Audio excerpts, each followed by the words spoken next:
It's Monday. I know. Everybody's got a case of the Mondays. I know. But that's why we're here. We're here for you. You gonna come hang out? We're here for you. So we've been working on some stuff. We got some stuff in the mix. We're gonna have probably a guest here pretty soon in the all right, let's come on in. In the studio, we're probably gonna have another little friend that's gonna join us here in a minute, but that's okay. I hear you. You want to come up already? You want to come up already, or am I gonna get through my intro? What are we gonna do here? What do you think? Can I get through my intro, or you want to come up? Okay, come on. All right, so we are going to we're gonna talk a little bit Acolyte. There's gonna be, there's a lot going on with the show, and there's a lot more stuff going on outside of the show. So we're gonna try to keep it light. We're gonna try to keep it fun. We're just gonna try not to take it too seriously. We're gonna, it is a kitty. It is a kitty. Yeah, she likes to hang out on my office desk.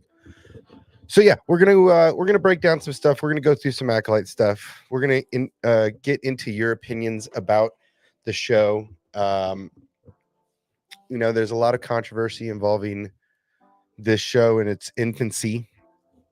The first 3 episodes have sparked all kinds of spirited debate and outright hate. Yeah, so there's a lot going on, man. There's I thought we're going to go through my thoughts on the thing. I usually give everybody a week or so to digest, to watch again, to get their heads right. It's not always an easy conversation. I mean, let's be real, right? It's not always an easy conversation. I know the clicks are with the whatever Rotten Tomato score that's out there. So I know that's an easy click. I'm curious, I spent the week doing some different stuff, working with some different people, and I have discovered that the way a lot of people that I talk to feel out in the real world is just an intense amount of disdain for episode 8 and that Rian Johnson movie and that Rian Johnson directing and his story. The people that I have been talking to this last week, finding out that some of the people I have been working with are bigger Star Wars fans than I thought. So being around some people that have a different, a perspective that I necessarily haven't tapped into, and listening to some of their perspective is really great because it gives me that same vibe outside of this space that is Star Wars is still there's still a lot of hope out there. There's not as much negativity as you might think. Yes, there is negativity towards, the Rian Johnson movie, a lot of love for the animated stuff, a lot of love for Rebels and Ahsoka. So it's interesting to get out in the real world, get out of this space for just a second and see what the temperature is out in the real world. This is a lot like polling in anything whether it's about, firearms or politics or, what people are allowed to have in your H.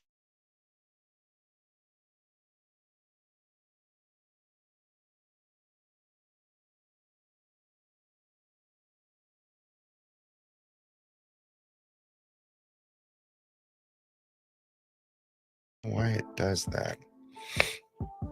It's so weird.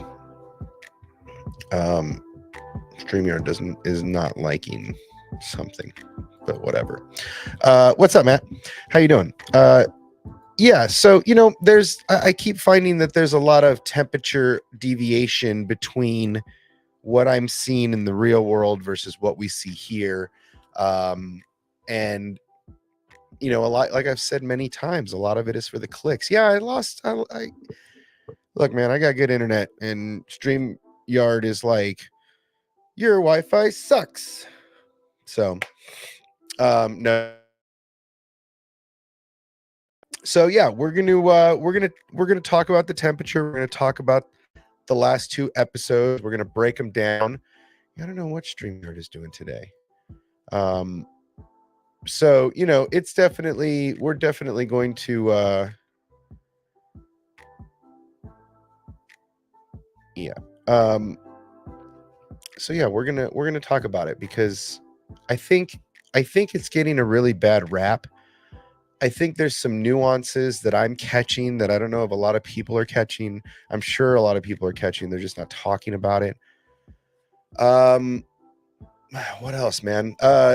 Yeah, I mean, we have some big stuff coming up. We're gonna kind of just ease into this stream. I don't want to just dive in. I want to give people an opportunity to, if they're gonna come in and hang out, to come in and hang out. Oh, I don't think my VPN is running. I don't think my VPN is running. In fact, I know my VPN isn't running, but we'll quit all the other stuff. Yeah, so there's a lot going on. We've got some stuff. I'm working on some stuff. I've got a little stack of cards already. I don't want to give away my stuff, but I've got a stack of cards here for a pretty interesting thing that's happening next week. So I've been putting a lot of effort in that.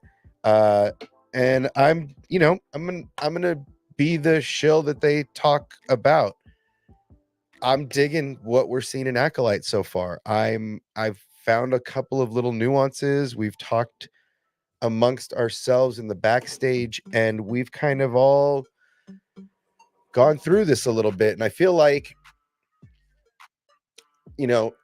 everybody's so easy to jump ship. It's so easy to just, grab on board and go. So,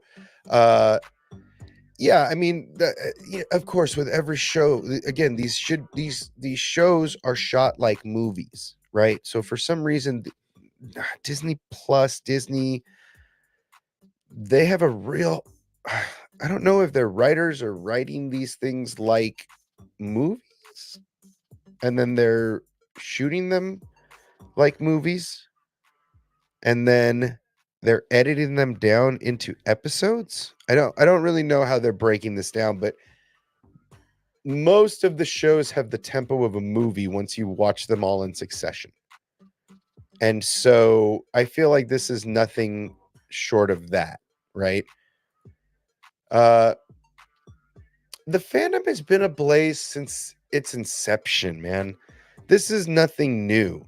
The only difference is there's more voices in the spectrum of the space we live in, right? And more of those voices have found more success in voicing their negative opinions versus any of their positive opinions. So there's more clicks in that, there's more watch time, there's more views, and that's ultimately what this space is about. That's why I'm so bad at this, because I don't bite on the line they're towing.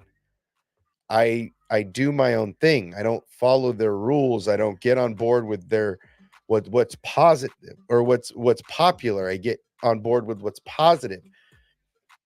So I don't get all these perks that everybody else is successful with, right? Instead, I'm over here towing the line of real and trying to be more positive about this than most other people are even going to try to be, right?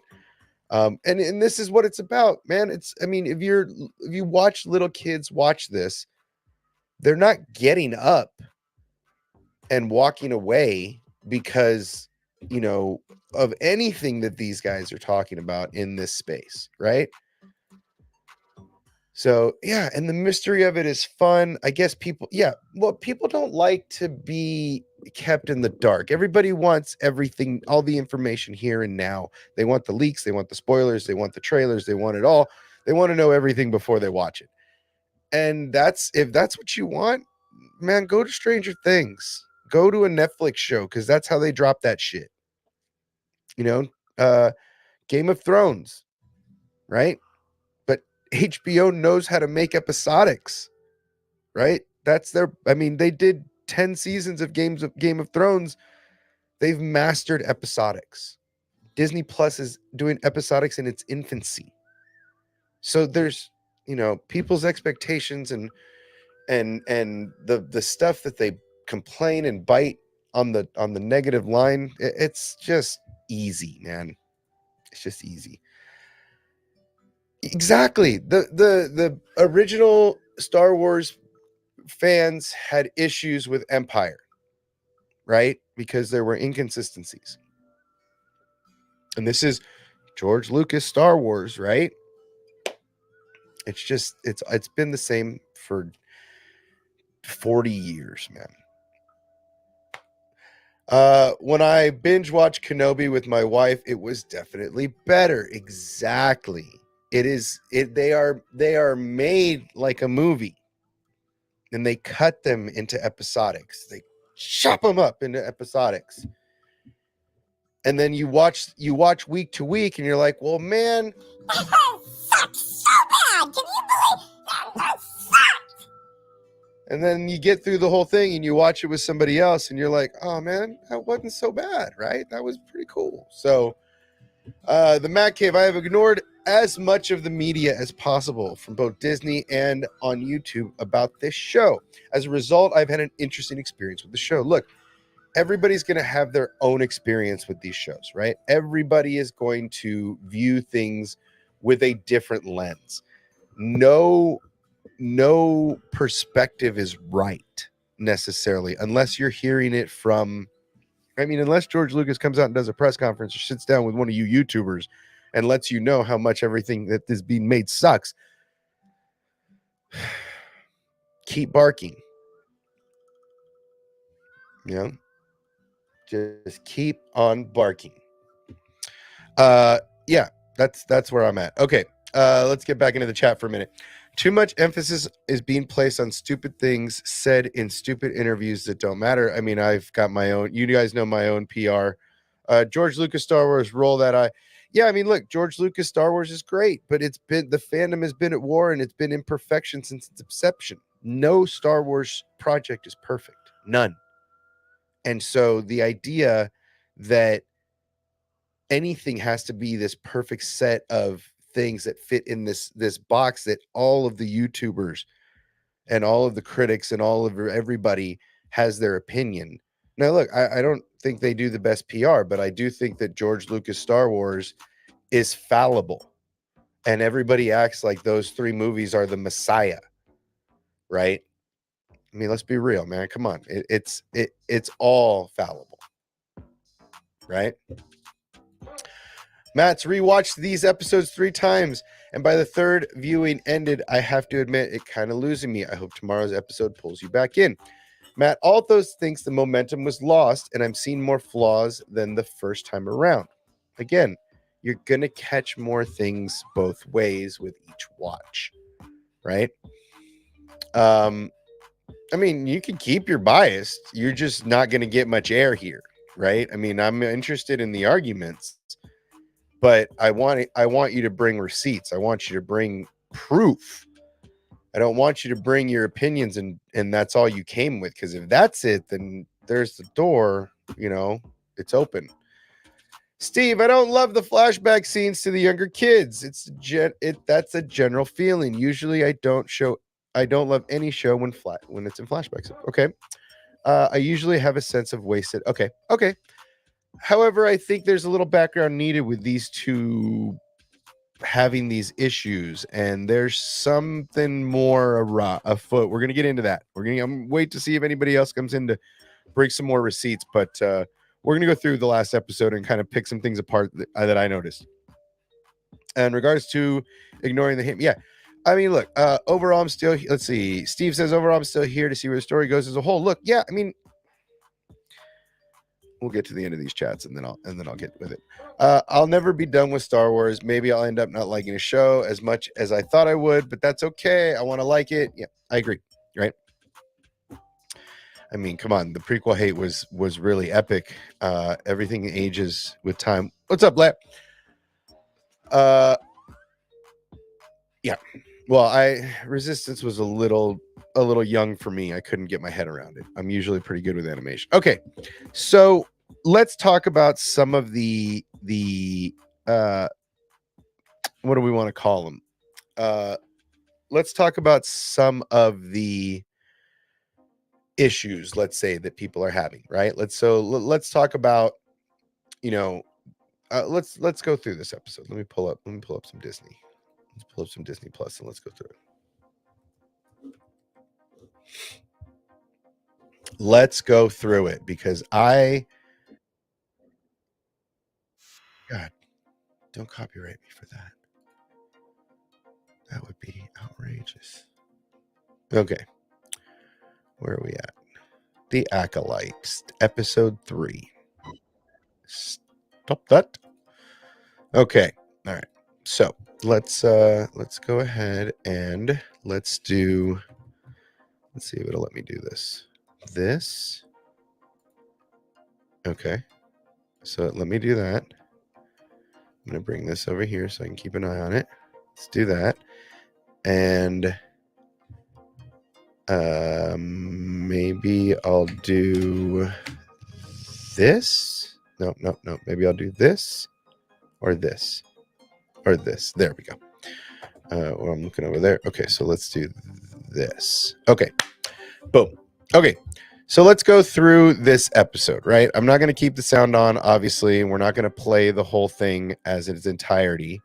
But we are going to go through bit by bit and see if we can break some of this down a little bit and see where we're at. So you're just going to see me, pretty much banging through this through certain points. Okay.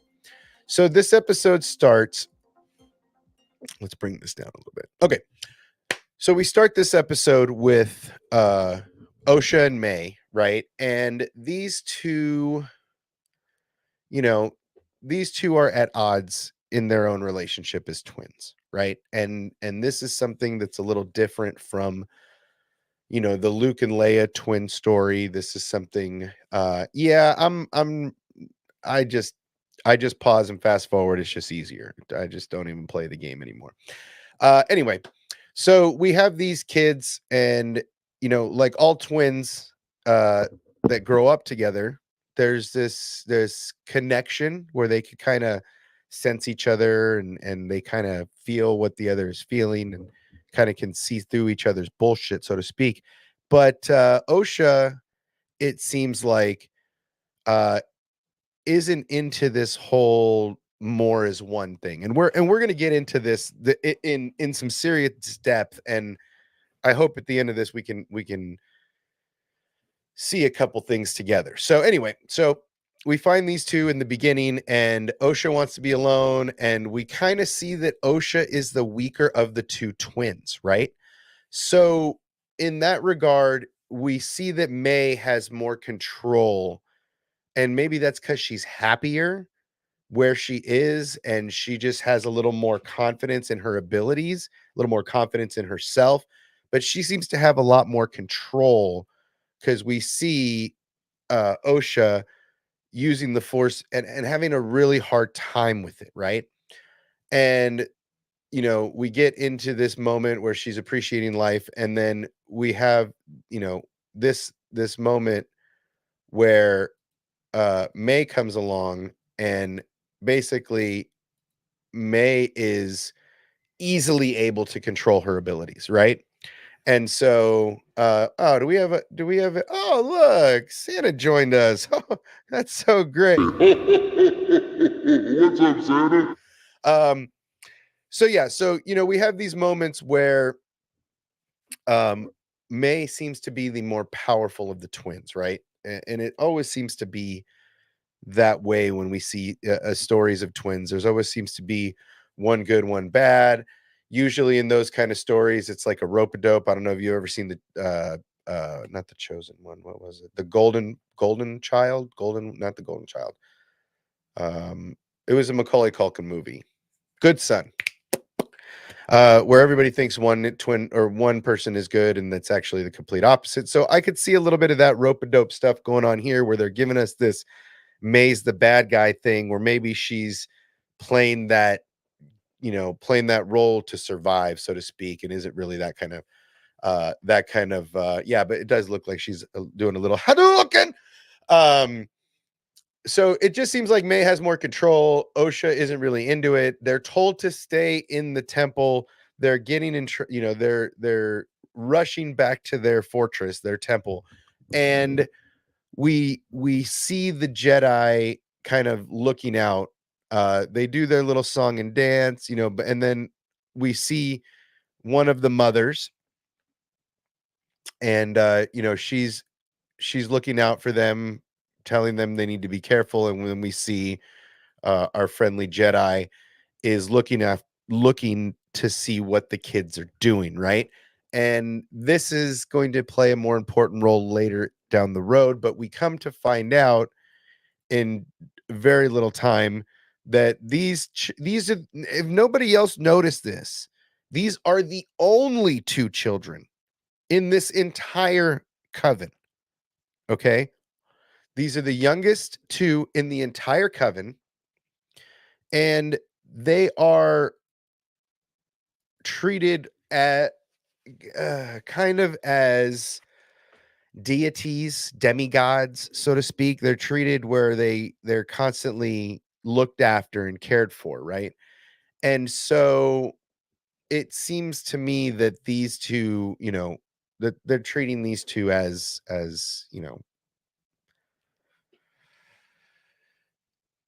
yeah, there's no children. They mentioned later, but if you really look around initially when you're watching this episode, that's the first thing I notice is there's no children, right? Okay, so we're moving forward. We find out that they refer to her as mother. Now, we come to find out that she is the spiritual leader of this coven. And usually, if you're not familiar with Witch's Coven, if you never looked into the supernatural or looked into any other kind of show where they're talking about this kind of stuff, there's always one grand master. We see it in Star Wars, Mother Townsend. Then we see this coven of witches that does things a little different in Ahsoka. But ultimately, this is their spiritual leader. Yeah, so yeah, we meet this young witch, and then they send them on their way, send them to their rooms. These two talk about how they're outside of the fortress and how she's worried, and the other the mother, the spiritual leader, tells her not to worry, yada yada yada. Next thing we know, uh the Jedi show up, right? Or I'm sorry, next thing we get to, I can't remember if it was at this moment right here. I don't believe it was. So then they go on to talk about the Force. Now look, I found this to be really, it's not very Sith like. Number one, everything that this witch's coven is talking about does not seem to me that it is very what's the word I'm looking for, um that it's very dark side, that it's very Sith. I think the idea here is that they have their uh they have their way, right? And the Jedi are not necessarily on the same page with that. And so that's where it becomes this thing. It doesn't really even seem to me like dark magic. It just seems like the Force, right? I don't see her. I mean, yes, we see them later and we'll get to that, but it doesn't seem very Night Sister-esque, right? It almost seems like the opposite of what the Night Sisters would be doing. This to me reads more as the anti-Night Sister, right? Um, the mother says that they were cast out because people called their magic dark. We have not seen. Yeah. See, I don't know if it's just they're casting them out because they choose not to use their magic the same way as maybe their brethren, or perhaps their settlements were constantly being raided by the Jedi because they are considering them using the Force without being included in the Jedi Order, which the Jedi deem as unlawful in this era. Is how I read that. Um, let's see. They are more like a form of Night Sister rather than Sith. I hope. Yes, exactly. Lord, to put a great video earlier, giving his opinion about the miracle. Okay, we're gonna get to that. Okay, so okay, let's get. Okay, so oh, that one's kind of big. He's supposed to be that big. There you go. Okay. So we get to this point here and we start to see the the we start to see the ceremony and they start to talk about the Force. And the way that she describes the Force as threads, I found to be really interesting. Let me turn on the closed captions so that I could go through a couple things and we could kind of read into it a little more, right? So too far. Okay, where are we at? Okay. Okay. So we go into these moments about the Force, talking about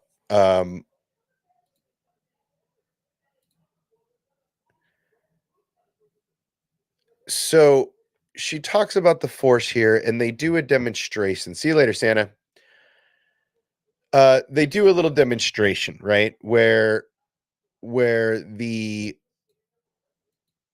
she pushes them down and they go through all of this. Wow, I'm really all over the place with this thing. Okay. So they do this thing where she can use the Force, no issue, no problem. And then she asks them to work together. And you see in this moment, Osha's afraid of her power. It's not really a matter of using her ability. It's almost like she's outright afraid of her abilities. And May is not. May is very confident in what she is doing. So they go through this exercise, and this mother, basically tells them they expect more. And then we hear that the Jedi, or they send them to their rooms. The witches all disperse. And then they get ready for their ceremony. Basically, May says that Osha is scared of the ceremony and that she doesn't really want to do it. And maybe she doesn't want to be a witch. You know, this gets us to basically the ceremony. And they talk about, these two being tied from birth and the power of many instead of the power of one. Now, this is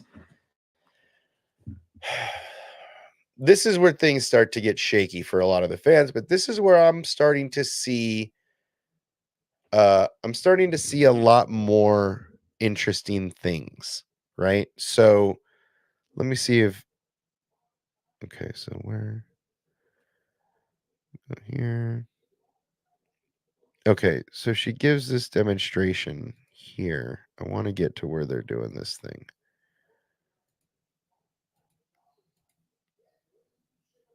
Okay, she talks about a woven thread. Where is this demonstration?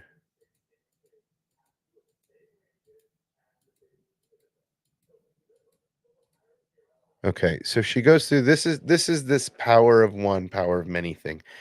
And this is where the fandom starts to have a real fucking cow, right? But this here is, for me, is a really interesting thing because she uses the force to basically force push this other witch, and she basically blows through her as the one, right? And so we get to this where she throws her and then they do it again, and there's two of them. And this is where everybody starts to have a bit of a cow, right? Because they basically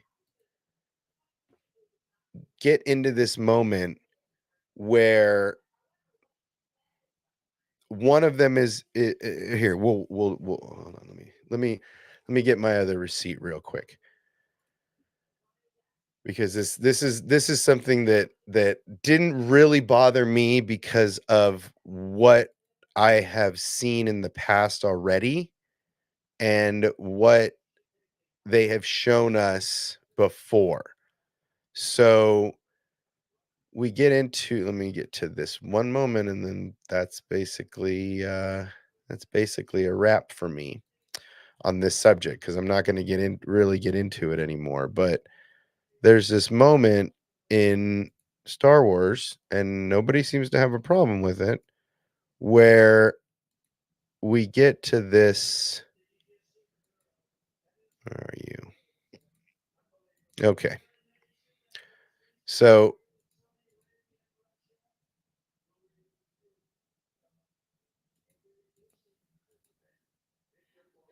okay, hold on, guys. Hold on. Bear with me. Bum, bum, bum, bum. Okay. Where are you? Right. Can't hold him. Please help. Can't hold him. And here. Okay. So we get into these moments where we see this little scene play out. All right. And we're just gonna try to keep it under wraps. Right. And then these two. Okay. So they kind of join hands, right? To stop the mother, the leader of their coven, right? And so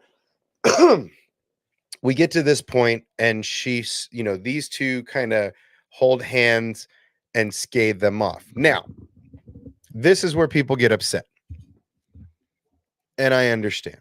However, we have seen moments like this in Rebels and in other moments in Star Wars, more so Rebels, where Ahsoka gets help from Kanan in being able to figure out who Vader is when they're being chased by Vader's TIE fighter.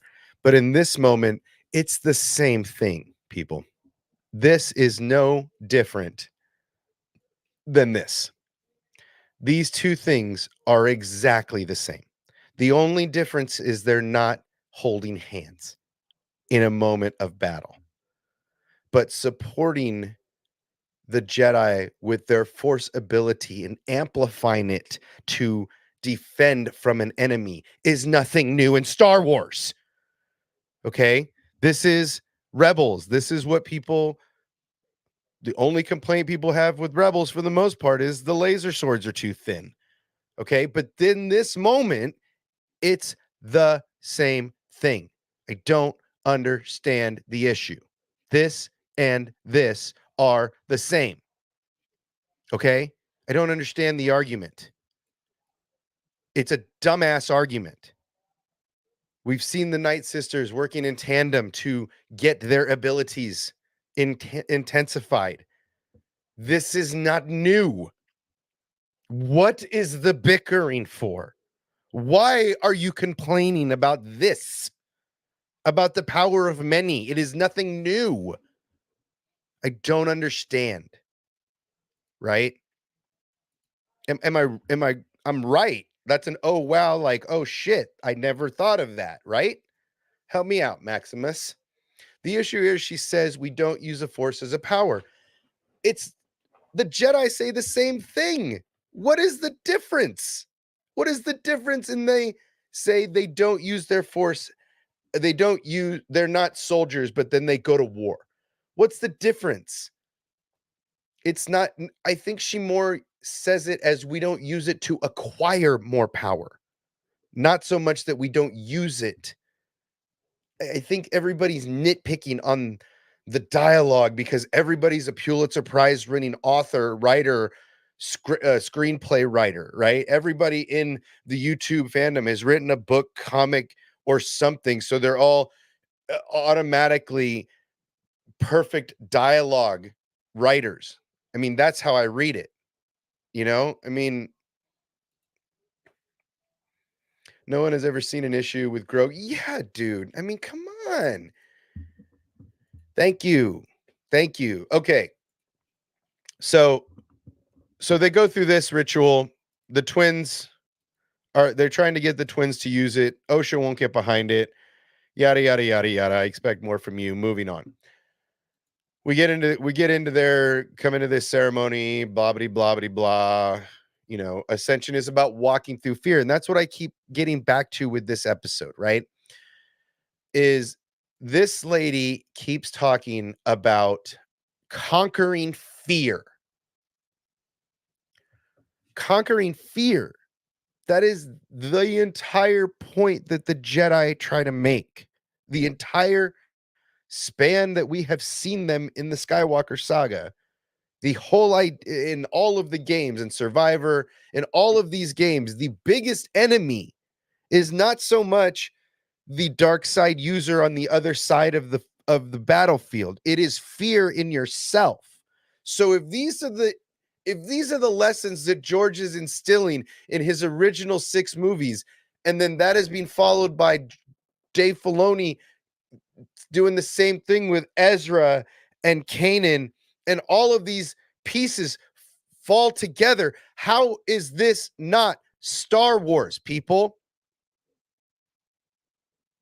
I don't understand. Please help me to understand what I don't. Let's get back in the chat for a second.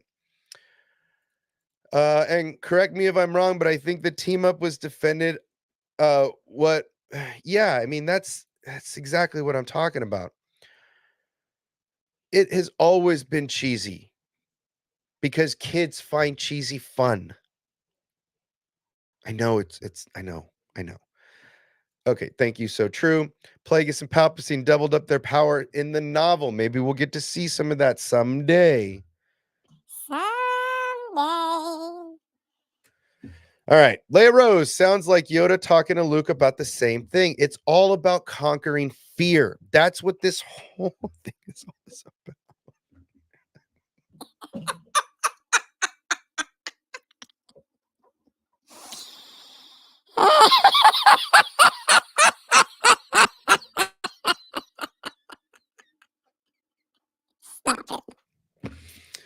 I thought they were going to push that kid into a whole 3,000. Yeah, I mean, that would have been awesome. Just one of the ladies from Bob. I expect Star Wars to get more adult, but they've always been made for kids. George, look, it doesn't matter who it's for. It's meant to be fun and entertaining. Pick your battles. That's not how the Force works. I mean, we're gonna get to this shit too. KG, thank you for the segue, bro, because we're gonna get to this shit too. We're not done. We're not done. But wait, there's more. I promise there's more. Stay tuned, there's more. All right. So let's get back into it, man, because I'm on it right now. I'm feeling really, really into this show, and I'm really enjoying dissecting this whole thing through this entire adventure. You guys have no idea. Watching the hate come through, I have I have so many of these little tabs everywhere in this place. I mean, if you look in the wide, they're everywhere, right? They're everywhere in this place. So for me, this is what it's about. Okay. So let's get back to this. Where am I at? Where am I at? Where am I at? Okay. So we talk about this is all about conquering fear, right? Conquering fear, conquering fear. That's what this lady keeps jibber jabbering about, right? Which is great. I love it. It's very Jedi. These two jibberty jabberty, they don't get along. Your sister's your special, blah, blah, blah. Okay. Then we get to this ceremony. Now, let's see what Matt has to say first. So far, episode 3, in not a single piece of lore canon or anything that has come before has been broken. The story has walked up to the line. I walk the line. But has yet to cross it. I don't think they will. We'll see. We'll see. Watching people crap their pants of trivial poo. It's just the poo, guys. Come on. We've talked about it. Just the poo. Don't worry about the poo. Okay. We get to this ceremony. We get to this pit. Now,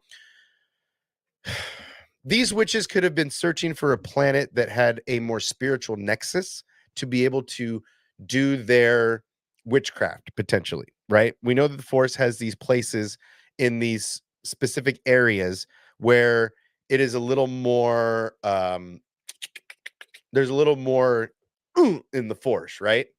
And so this seems like one of those places to me, right? Okay. So they start to do their ritual. I didn't really it seems like the witches are out there earlier, kind of prepping the ceremonial grounds, so to speak, and these two are getting dolled up as they are being prepped as the what look to be the new leaders of this coven. It looks like this particular witch, right? This mother witch, this spiritual leader, if you will, is indoctrinating these two to take over the coven, right? And and it seems like that's what the markings on May's face are, is that the leader is using the Force in this spiritual nexus to almost baptize and initiate them into having more control of their abilities, right? Through what we could say is Palpatine's witchcraft with his little Sith alchemy area, or Mother Townsend and her on her planet of Dathomir, even the witches of Peridia, right? They all have their spiritual nexus, and this could be that for them. So they're prepping the kids. They're talking about this. I don't want to be a witch. Bobbity bobbity ba. Yada yada yada. We get a wide shot of the mountain. This place looks cool. These witches have technology. They're not just using the environment around them. They have an abundance of technology. They have a fortress. They have energy. They have a lot more than they're not just the witches of Dathomir that are living off the land in their witchcraft, right? They have a lot more technology than I would have expected a witch coven to have. So we move forward, the ritual starts, and we see the birth mother, let's call her birth mother, and I'm going to do this so everybody sees it. Birth mother. Uh we see the birth mother, and she is starting the ritual. Then we see their chant. We see the spiritual leader show herself. She gives a little speech. It's been so long since we have been able to do this ritual, right? It's one of those kind of things. Uh uh and then you know we get to this proud moment where we see the children emerge in their golden capes. uh those look really familiar. I just can't place where I remember them from, right? They're in their golden drapes. One of them is very happy, that's May. The other one is quite somber and fearful, and that's Osha. They get to this point and they kneel before the grandmother, and they're asked to join hands. They start to do their hoopla and hollering. And the spiritual mother bestows upon May through this area in the Force her spiritual birthmark, her Force birthmark. Where is May's birthmark? Come on, show me May's birthmark. Oh, that's a cool shot of it. Okay. So in this moment, they talk about the power of two and the power of many. This is no different than what the Jedi preach. The power of one, the power of two is very Sith. The power of many is very Jedi. So I don't understand the argument of how this is changing the lore. You will okay, so they talk about this power of many. Okay, then we see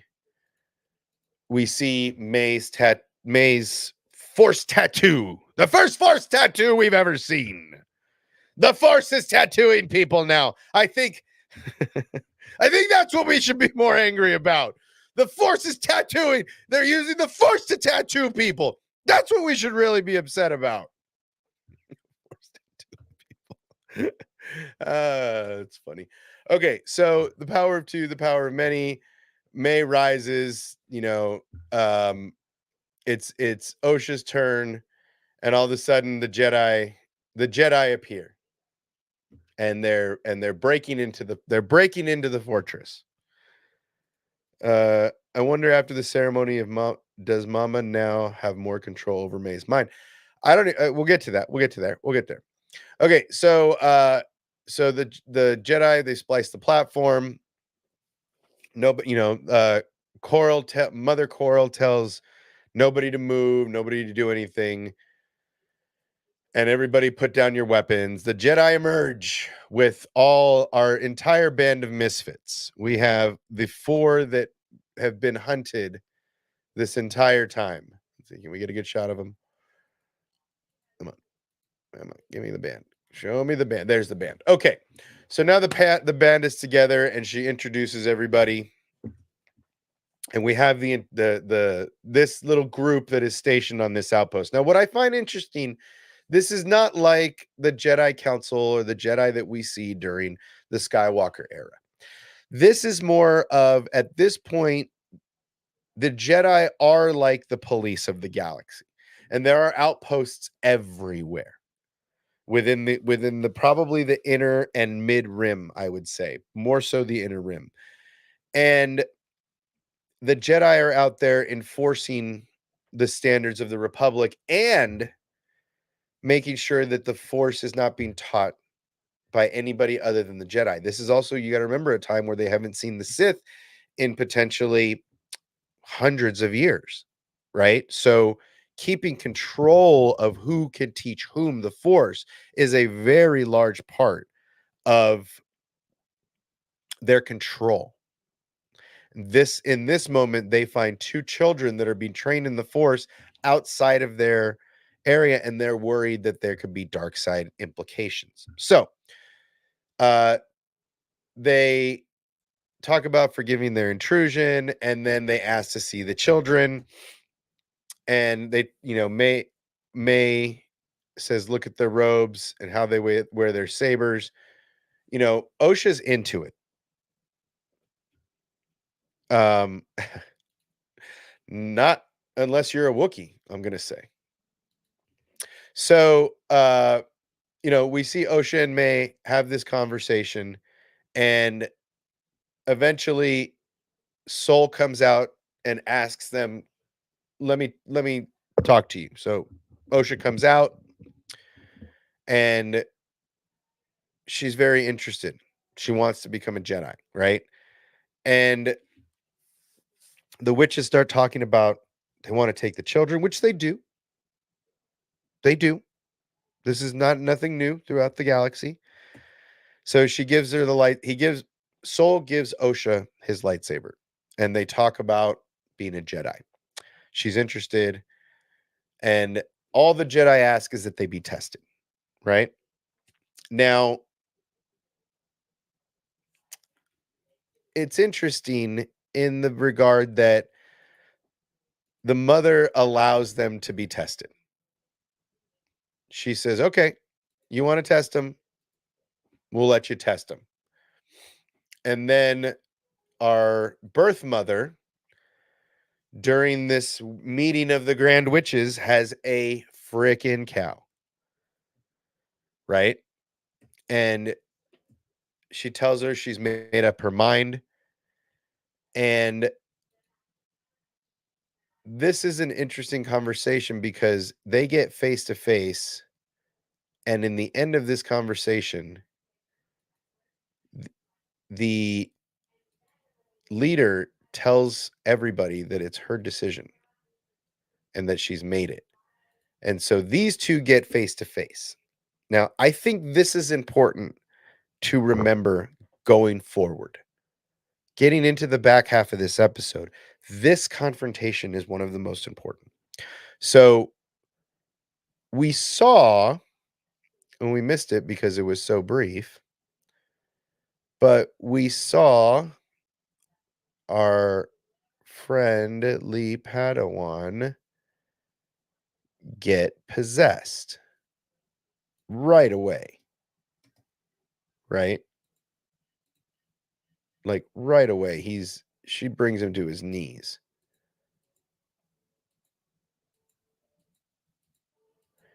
And it's not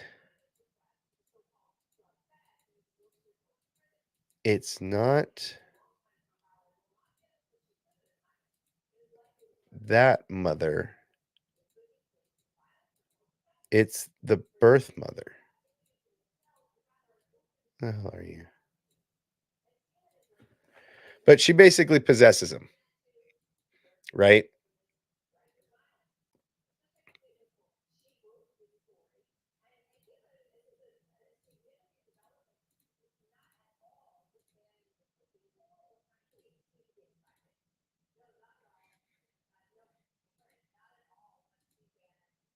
Right? And this is important because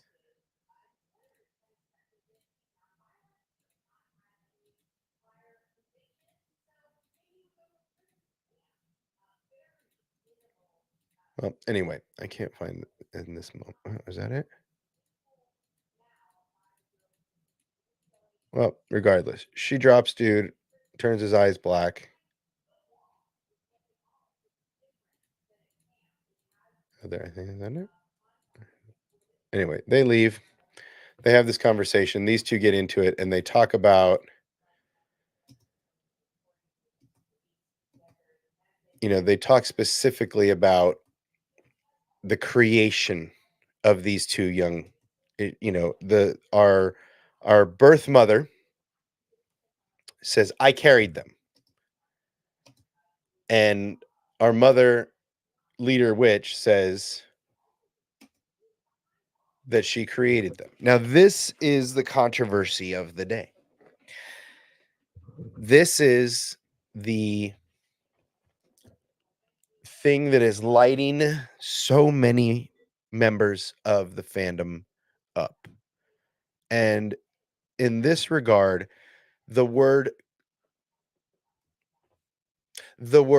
created, okay? The word created seems to be a real big issue with a lot of people.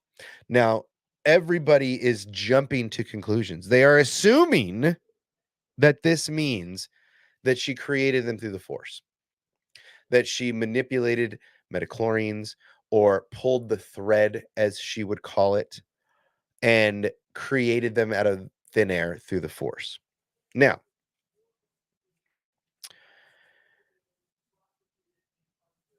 I feel like this could be a different crime in the Republic, and not that of just teaching young people the Force.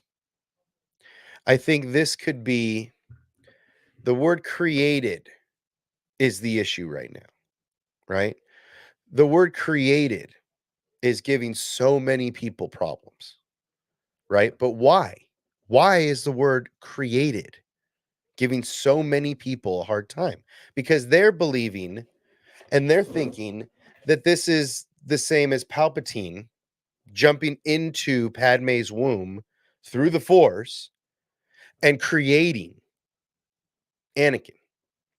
I don't think that's it at all. It doesn't seem to me that that's how this is going to read. They have a lot of technology, right? The witches have all kinds of technologies. Yeah, I think this could be, thank you. Thank you for the segue. This could be exactly where we're going, right? This could be exactly where we're going. But why? Because she has felt the burden of carrying the weight of protecting the coven 24/7, that now she wants to split the duties between two people of her creation, right? And that creation coming from technology, right? This is an important thing because I don't think she used the force. I don't think she's so powerful that she just jumped right into, I'm going to impregnate your womb with the Force. come on, man. Forget it. Forget it. Come on. So now we're gonna get to this, Matt. Don't jump the gun unless you're gonna get your buns in here. Hush your butt. Hush your butt unless you're gonna get your buns in here. Now, let's get back to it. Okay. So she mentions she creates him. Now, I think this is the fandom jumping the gun.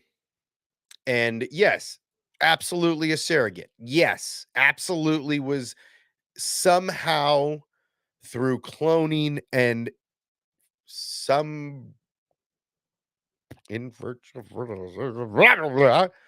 all that fun stuff, they created embryos to inseminate this woman.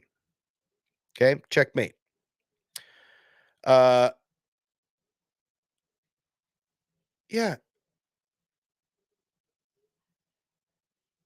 Yeah, I mean, they seem very Jedi, right? I mean, it's just we'll finish. Okay, so they get in this argument, right? And then uh the two will be tested, blah blah blah. They talk about the girls cheating. They're gonna cheat, blah blah blah. They're gonna lie to the Jedi, whatever, blah blah blah. Moving forward, zip zang zoom. They go to the Jedi. Now they see the starship, and Osha is enamored because she just wants to get the hell out of there. She wants to go see other kids. She wants to go explore, right? May is very content in her all women coven, right? May wants to go explore the universe and meet new people. So, these two go on to get tested. May does what she's told. She goes in and takes her test, and Osha goes and talks to our friendly Wookiee. I'm gonna say his name wrong because I want to keep saying Kielbasa, but it's not Kielbasa. But she goes and talks to our Wookiee friend for a minute, and then she takes her test.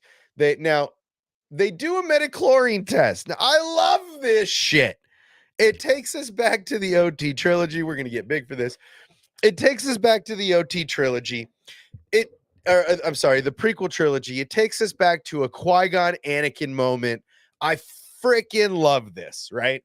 I outright freaking love this moment. That the Padawan is taking a metachlorine count from potential Jedi. I love it. I love it. Thank you for the throwback. Thank you for the throwback. What's up, Ghost Rider? Welcome back. Kale Naka. Thank you, because I keep wanting to call him Kale Basa. And so basically we get into this. She says, what is this floor? We're just going to test your, we're testing your blood. She goes in. Now, it's, again, they're doing the same exact test that they did with Anakin. I mean, it is frickin' Batum from the Phantom Menace. How is this not Star Wars, people? How is this not Star Wars? They're doing the same shit. How is this not Star Wars? They're testing him the same way they test Anakin. And it's okay for Anakin, but it's not okay in this show. This show is not Star Wars. When they literally paid an homage to George Lucas's Episode 1 Anakin Qui-Gon moments. Anakin and the Council moments. How is this not Star Wars, bro?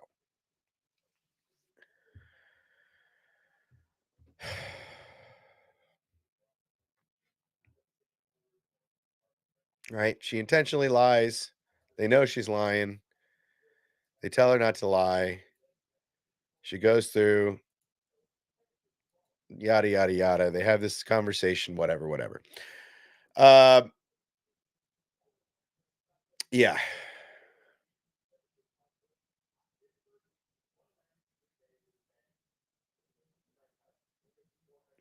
Yeah.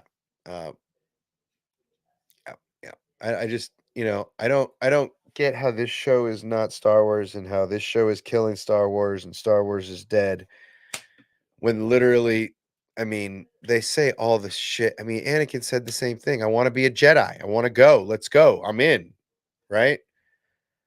Yeah, I mean, I don't want to go there, man. I really don't want to go there, but I mean, that seems to be one of the largest cries. Okay, moving forward. We get back, the Wookiee waves his goodbye, and then we find out Osha didn't lie. Osha told the truth. The girls get in a fight. The birth mother takes May. Now, here's where things get Spicy. okay. So she tells May to take a walk, and this mother takes May. Now, this is the most important part of the back half of the episode. And this is where things are going to get spicy. So, well, by whose standards, Ghostwriter? I mean, are you a Pulitzer Prize winning author? Have you won Emmys, Tonys, Oscars, any writing award? Written any scripts I might be able to read that are out in the world? That's I mean, that's my question.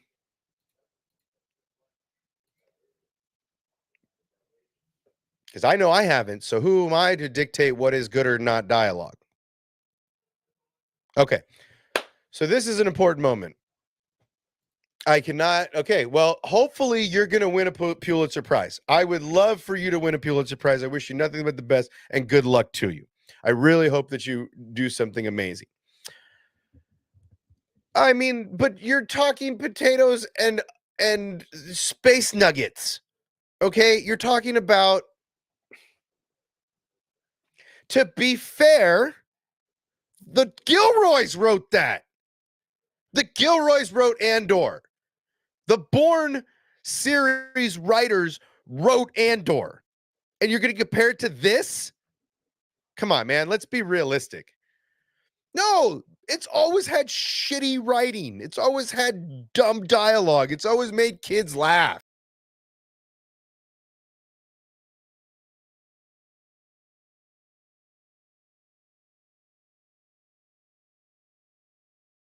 See, y'all broke the stream. See what happened? You broke the stream. Chef Kiss, I love it. Everyone here would be so excited if their mama, to show their mama if they would. That's what I'm saying, dude. Everybody who's worked on this show is like, I worked on that shit. Right? I know because I've said that shit. Because I've worked on shit. Not in shit like this, but I worked on shit. Anyway, okay. So look at the look on this. Okay, here's where we get crazy. Nah, dude, this is a place for fun. We're just busting chops. That's more for the poo. The poo that say it's bad dialogue and it's bad writing. It's like, I don't want to poo on you, but if you're part of the poo, you're part of the poo. If you're not part of the poo, you're not part of the poo. I hope you're not part of the poo. Are you part of the poo? Okay, so we're gonna get back into this. Now, this is an important scene right here. So in this regard, look at the look on birth mother's face, right? Let me get bigger for this. Look at the look on birth mother's face, right? That is a look of disdain, okay? She wants to kill her.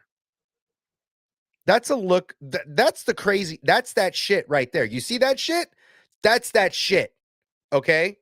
And that shit, that look right there, that shit says, that one right there, that look says, I'm gonna kill your ass.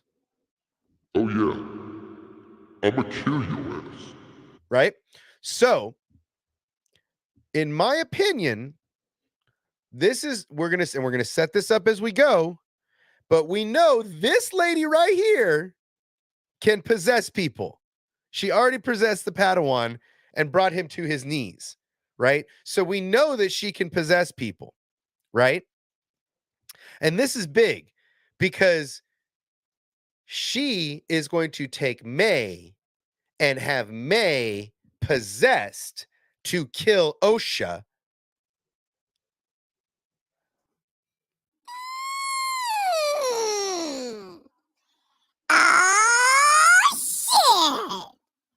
Let's light this motherfucker on fire. Okay, so that's my prediction, is that she possesses May to get her mind control, however you want to call it.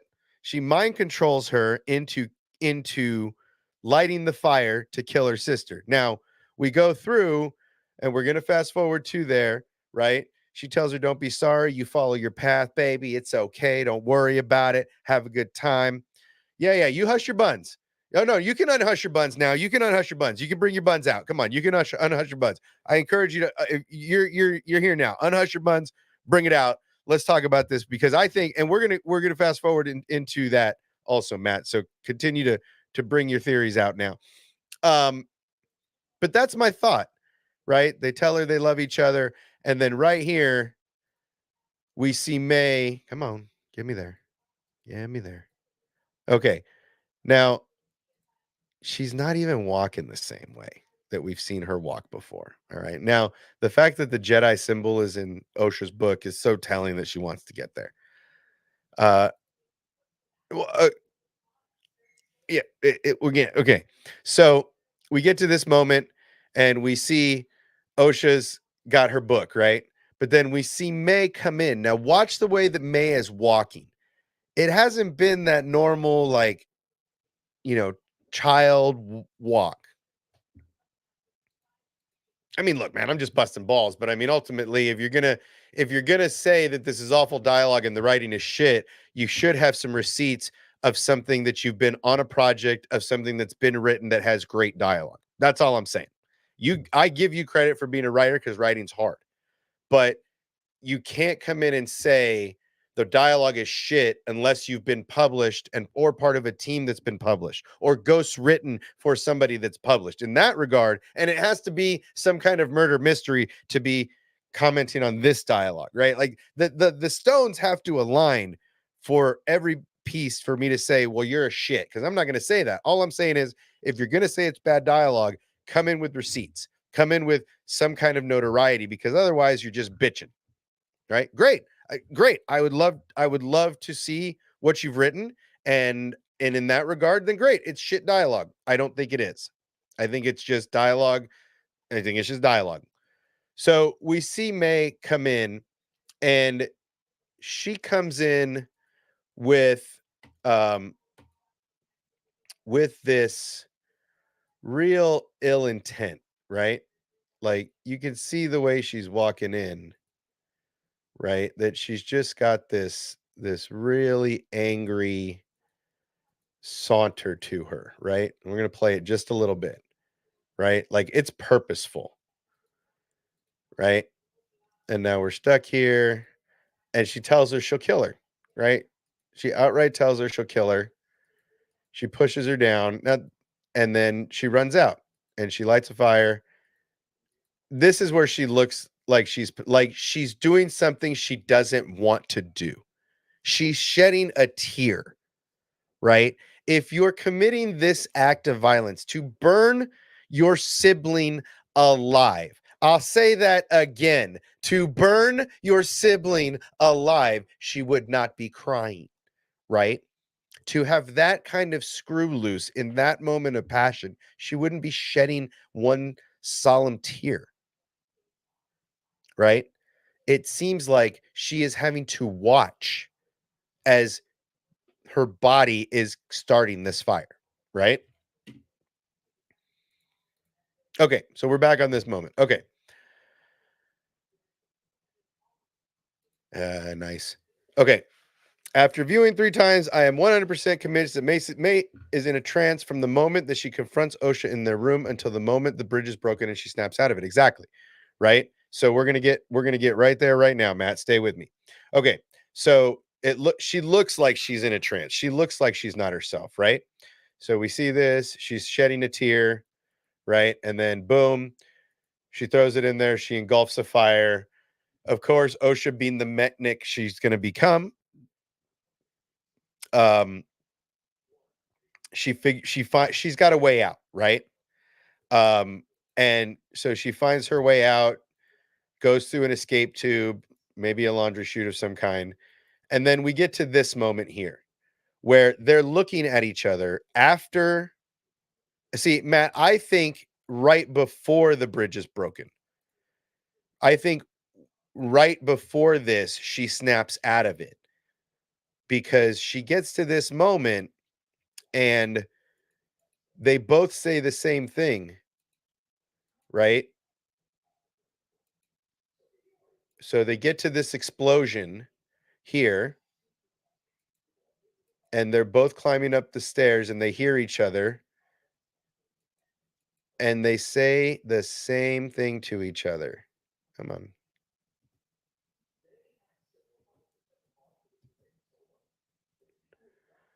Come on, find it for me. Find it for me. Okay. Let's see if we can get it. Osha May. Okay, he's looking for them.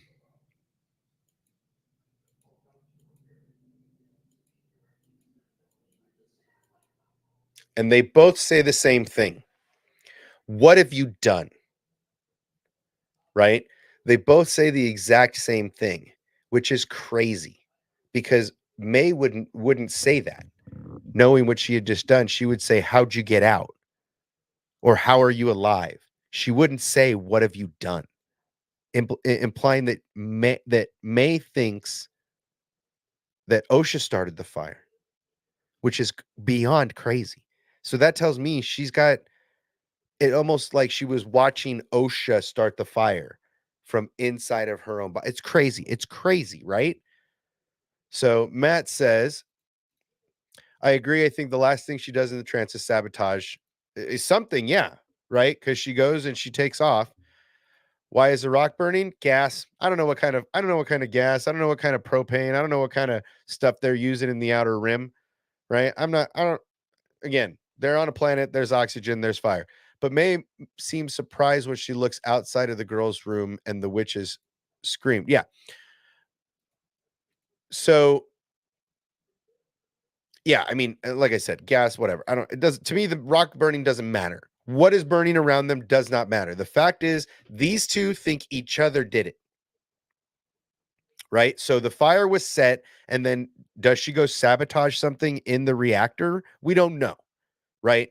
But ultimately, these two think each other have done it. Then we see Osha falls, both of them fall, and Osha gets saved by Soul, and May falls to her death, or so we think, or so they think, right? I mean, look, I'm not going to get, if you guys want to get started on the fires in space, we'll go down that rabbit hole. I don't want to do it. I don't want to do it. But if you guys want to do it, we'll do it. But I don't want to do it. All right. May comes running up the side from the sheet. Yeah. Right. Yeah. I mean, look, okay. So we're going to finish this. So we get to this. He saves her. Now, okay. Look around here, people. Take a look. Zoom in. Figure out what you want. Where's the birth mother?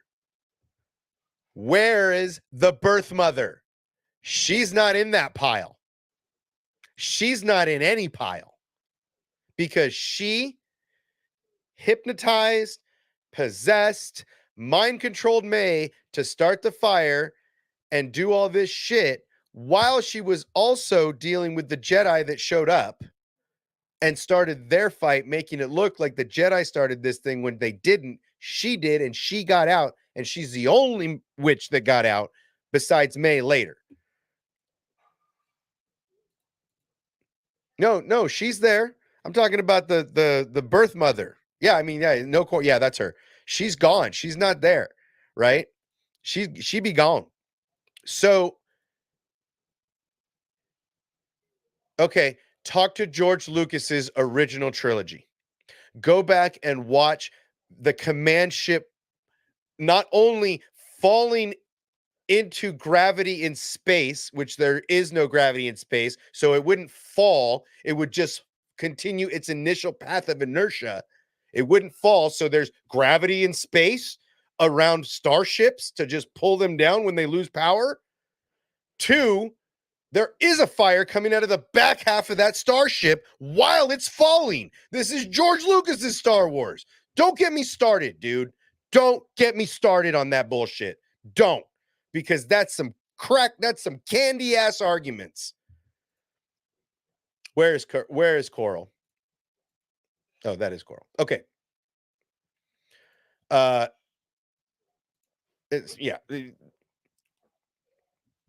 not gonna go there. Okay, so we get into this moment. I'm gonna shrink again. I don't see our half human, half Zabrat anywhere in this pile. I don't know if any of you do either, but it looks like right about here is our mother religious figure, right here. So you fast forward a little bit, rocks are falling, they're all dead, and they don't look like they've been killed by lightsabers potentially. I don't see a lot of parts missing or parts cut in half. So then we get to these two are running. She wants to save her mother who's dead. Look around again, tell me if you see our friend. I don't see her. They go out, we're done. She is saved. Now there are no Bacta tanks at this point, right? I think the Bacta tanks are not yet invented, or they are in their infancy. So, oh, come on. It wasn't floating down towards the Death Star. They were laterally away. Come on. That's not a good argument. Go watch it again and see where they are in perspective to the Death Star. They're way far out. They're nowhere near close, right? They're meant to keep them from escaping. They're not meant, they weren't. I can't. Yeah, it's been happening since 1977. Exactly. The fandom isn't at war, isn't something new. This has been going on forever. So Bacta tanks aren't really a thing right now, so they can't just shove her in a Bacta tank. But I think Bacta technology is very new, and so there's no signs of injury. There's no sign of broken bones. She could have just killed him with like a thought bomb kind of thing. I don't know. Yeah, go back and watch. Give it a look. There's a lot that in that OT trilogy that is, it is total physics bullshit. But it's a Star fantasy, not science fact. Come on, guys. Okay, so yeah, that's why Tobin needs an eye patch, right? Because I mean, the Wookiee thumb in his eye. I don't know what happened, but anyway, so we get Osha. She's back on the ship with them. They're going to the Jedi Temple to Coruscant. To May's dead. We can't find her. Bobbity bog. You're going to train you to be a Padawan. Thank you. Yada yada. Even though she is the weaker twin. Now we get to here and we find May back at the tree we found Osha at initially. This is a big part because who else is still alive? There's only one other witch still alive, right? And that is the birth mother. So could the birth mother be the Sith leader? We don't know. But ultimately, this young woman is left on her own on a planet by herself. And this is what starts what looks like the anger and the hate, because it looks like she doesn't know what the hell happened. She just fell down a burning slide and then made her way out. Everybody's gone or dead. Right. So for me, this is kind of this is kind of an interesting story that I think a lot of people are misinterpreting. Right. I think there's a lot more going on here. I think the witches in the power of two and the power of many, I think that's just more of a throwback to, the way that the force was being used in Rebels, and how, a Padawan could help a master with something that they need a little more oomph in their force ability, right? And somebody of Anakin or Ezra's power would be able to do that. Let's see. The S foils are an explanation of X-Wing banking and they're turning in atmosphere, but then George said there's no air in space in the Star Wars galaxy, whatever. Yeah, again, it's all subjective to George's perspective, right? I mean, let's be real. It's a space fantasy. Let's continue along those lines. And then that's it. And then we get our credits and everything's gravy in the Navy. Look, I understand that the YouTubers and the people that don't like the Disney era of Star Wars want to find holes to poke in the new shows, right? I get it. I'm with you. I understand.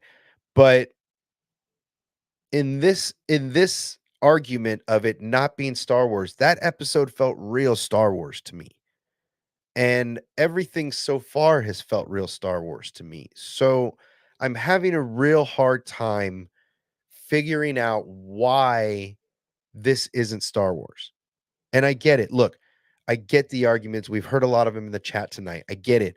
It's a Woke show. It's woke.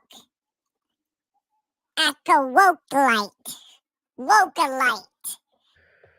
there's a lot of hate on the show saying awful things about people.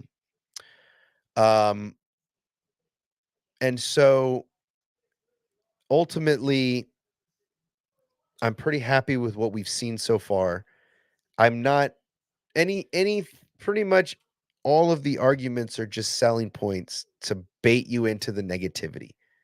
This show has a lot of positive going on.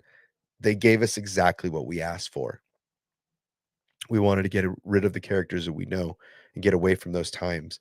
We wanted to explore something outside of the timeline. And instead of going forward, we went way far back before any of these characters existed. Ultimately, Star Wars and Lucasfilm are giving us exactly what we want, and this is exciting. I don't understand why the fans are being such a big band of poop. Poo, not poop. Poo. Thought I had somebody coming in, but I think the Matrix got him. I don't get it. I don't get why the poo are consistent. And that's not true. I get it. They have Star Wars channels. They have viewers, they have monetization, they have all these things that they want to do, and they get their money from YouTube, and the negative clicks equal more. I'm all about it. But I don't get the arguments, because if you're going to come with those arguments, come with facts. Don't come with that bullshit. Don't bring that bullshit. All right. We're going to bring in a friend. Here he comes, the one, the only Scotty Ox. And I definitely don't ever bring the bullshit. You don't bring the bullshit. You don't like that. You don't come with that bullshit. Fuck. I mean, sometimes it's called for. Yeah, I mean, look, okay, so let's get back to Ghost Rider was saying, what do you think about the witches making force-sensitive children something the force itself could only do? Listen, cloning came from somewhere in this galaxy, and someone with that kind of knowledge of olden times, I don't know, man. You know what? If that's a good argument, and I'll have to dive more into Very that. intriguing line still, though. If the Jedi figure out how you created them. Exactly. So yeah, we don't know what the High Republic Jedi were messing with.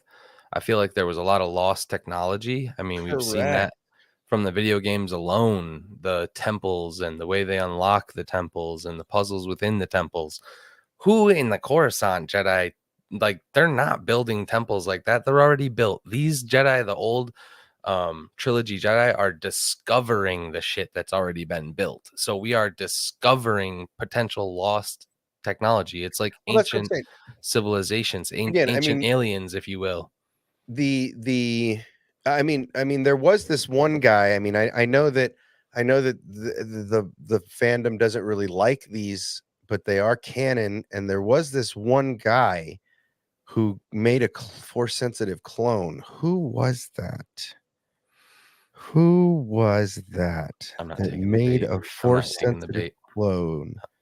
Chat, can you help me? I could have swore, man. Hold on. I mean, I could have swore. I could have swore. I had it written down because I forget. And he was a. Oh yeah, Palpatine. They already did it. I'm sorry. I know you don't like it. There, go back to that. Star Killer. Come on, man. Like, enough of this. Enough of these amateur arguments. Like, bring me some receipts, guy. The one I go back to love is that you're like poking holes. I love it. Continue, please. it's legends and everything, but I'm pretty sure Palpatine had a homie that he was just like killing, resurrecting, killing, resurrecting, killing, resurrecting. Like he did that to this guy, like until the guy was nothing left, basically. I mean, there's So so eventually many, people figured out how to create life, more or less. We just don't know how. The dark side is a path to many things some would call unnatural. He said the thing. He said it. Oh He said shit! the Did I thing. say a thing? I was possessed. I must have been possessed by a witch. Come on, guys. Bring more heat than that. Come on. Bring more heat than that. Let's do this shit. I mean, you got to bring more heat because these are some amateur arguments. This is stuff I expect over at Star Wars Theory. I don't expect that here where we expect real receipts. Okay? Yeah, I said his name tonight. I don't care. Did you see Listen, that? guys, I don't. That Anakin Palpatine thing he did? It was hilarious. No, I'm not gonna lie. I don't ever really shout out Twitter handles, but my new favorite Twitter handle that people should follow because it's mainly memes is Stoned Star Wars Theory. It's a good one. It's a good one. I mean, look, man, I'm honestly, I don't mind the spirit of debate. I love it, but bring better arguments, right? These are our arguments I've been fishing all day long and all week long because I've been watching the Pooh get their 12,000 views. I've been watching the Pooh get their love on their channels and Star Wars is Dead. I just went through an entire episode where Snoke was a clone, babe. I know you guys don't like to admit that that's canon, but Snoke was a clone, babe. We saw him in Mando. We saw some bait in Mando. Snoke was a clone. Palpatine was controlling. Let's be real. I mean, even babe. I think the Bad Batch. I know last everybody season, doesn't like it, but he made Snokey poo poos. Right, made Snokey poo. The Bad Batch kind of also drove that home a little bit with the blood and everything that they were doing. I'm trying to. I'm just saying. I think it's all connected. I know people don't like them, but there's still, it's still a thing in canon. Even if that's not your head canon Star Wars, which is a dumbass expression. So look, this episode, I'm digging everything that's coming. I'm digging everything they're doing. I haven't found anything that's really swayed me in a negative direction yet. I'm excited. I'm excited for episode 4 tomorrow. There's a lot of fun coming, man. I mean, I can't wait to see this saber battle with these witches. I can't wait to watch the possession. There's so much fun. I want to see I want to see more of the flashback because we still haven't seen where Kalnaka loses his shit and is attacking Soul. Right. So there's definitely more to it. And what I will say is that this is so reminiscent of very specifically WandaVision, because the first 3 to 4 weeks of WandaVision, it was sweaty Marvel fans carrying the fandom. Like, no, come, just sit down, watch this episode. Is it Jin Yu or is it a different way? Phonetic that for me because I'm an idiot. But what I'm saying is they only released the first 4 episodes of this on purpose. There's more, I think, surprises hopefully on the backside of this. I mean, I think it shows like Ahsoka and what they did with that and took us to an entirely new galaxy. We didn't know exactly. We have no idea where they could go with this. No one knows anything. No one knows. I'm trying to hold off my expectations. Leakers and scoopers and poo and shill alike. Nobody knows shit. Everybody's making assumption unless you're one of those people that got to see the first 4 episodes with Leslie and Filoni and all that shit, in which case you know what's going on. I hope you're keeping your mouth shut. But ultimately, nobody knows what's going on the back. Minimal things, though. Back 9, nobody knows what's going on. Absolutely Everybody's speculating. So continue to speculate, make videos, make that money, baby. Cha-ching, cha-ching, cha-ching. I mean, we haven't even seen sets. We haven't even seen sets. We haven't even seen anything. So, yeah, we're running out of trailer footage, people.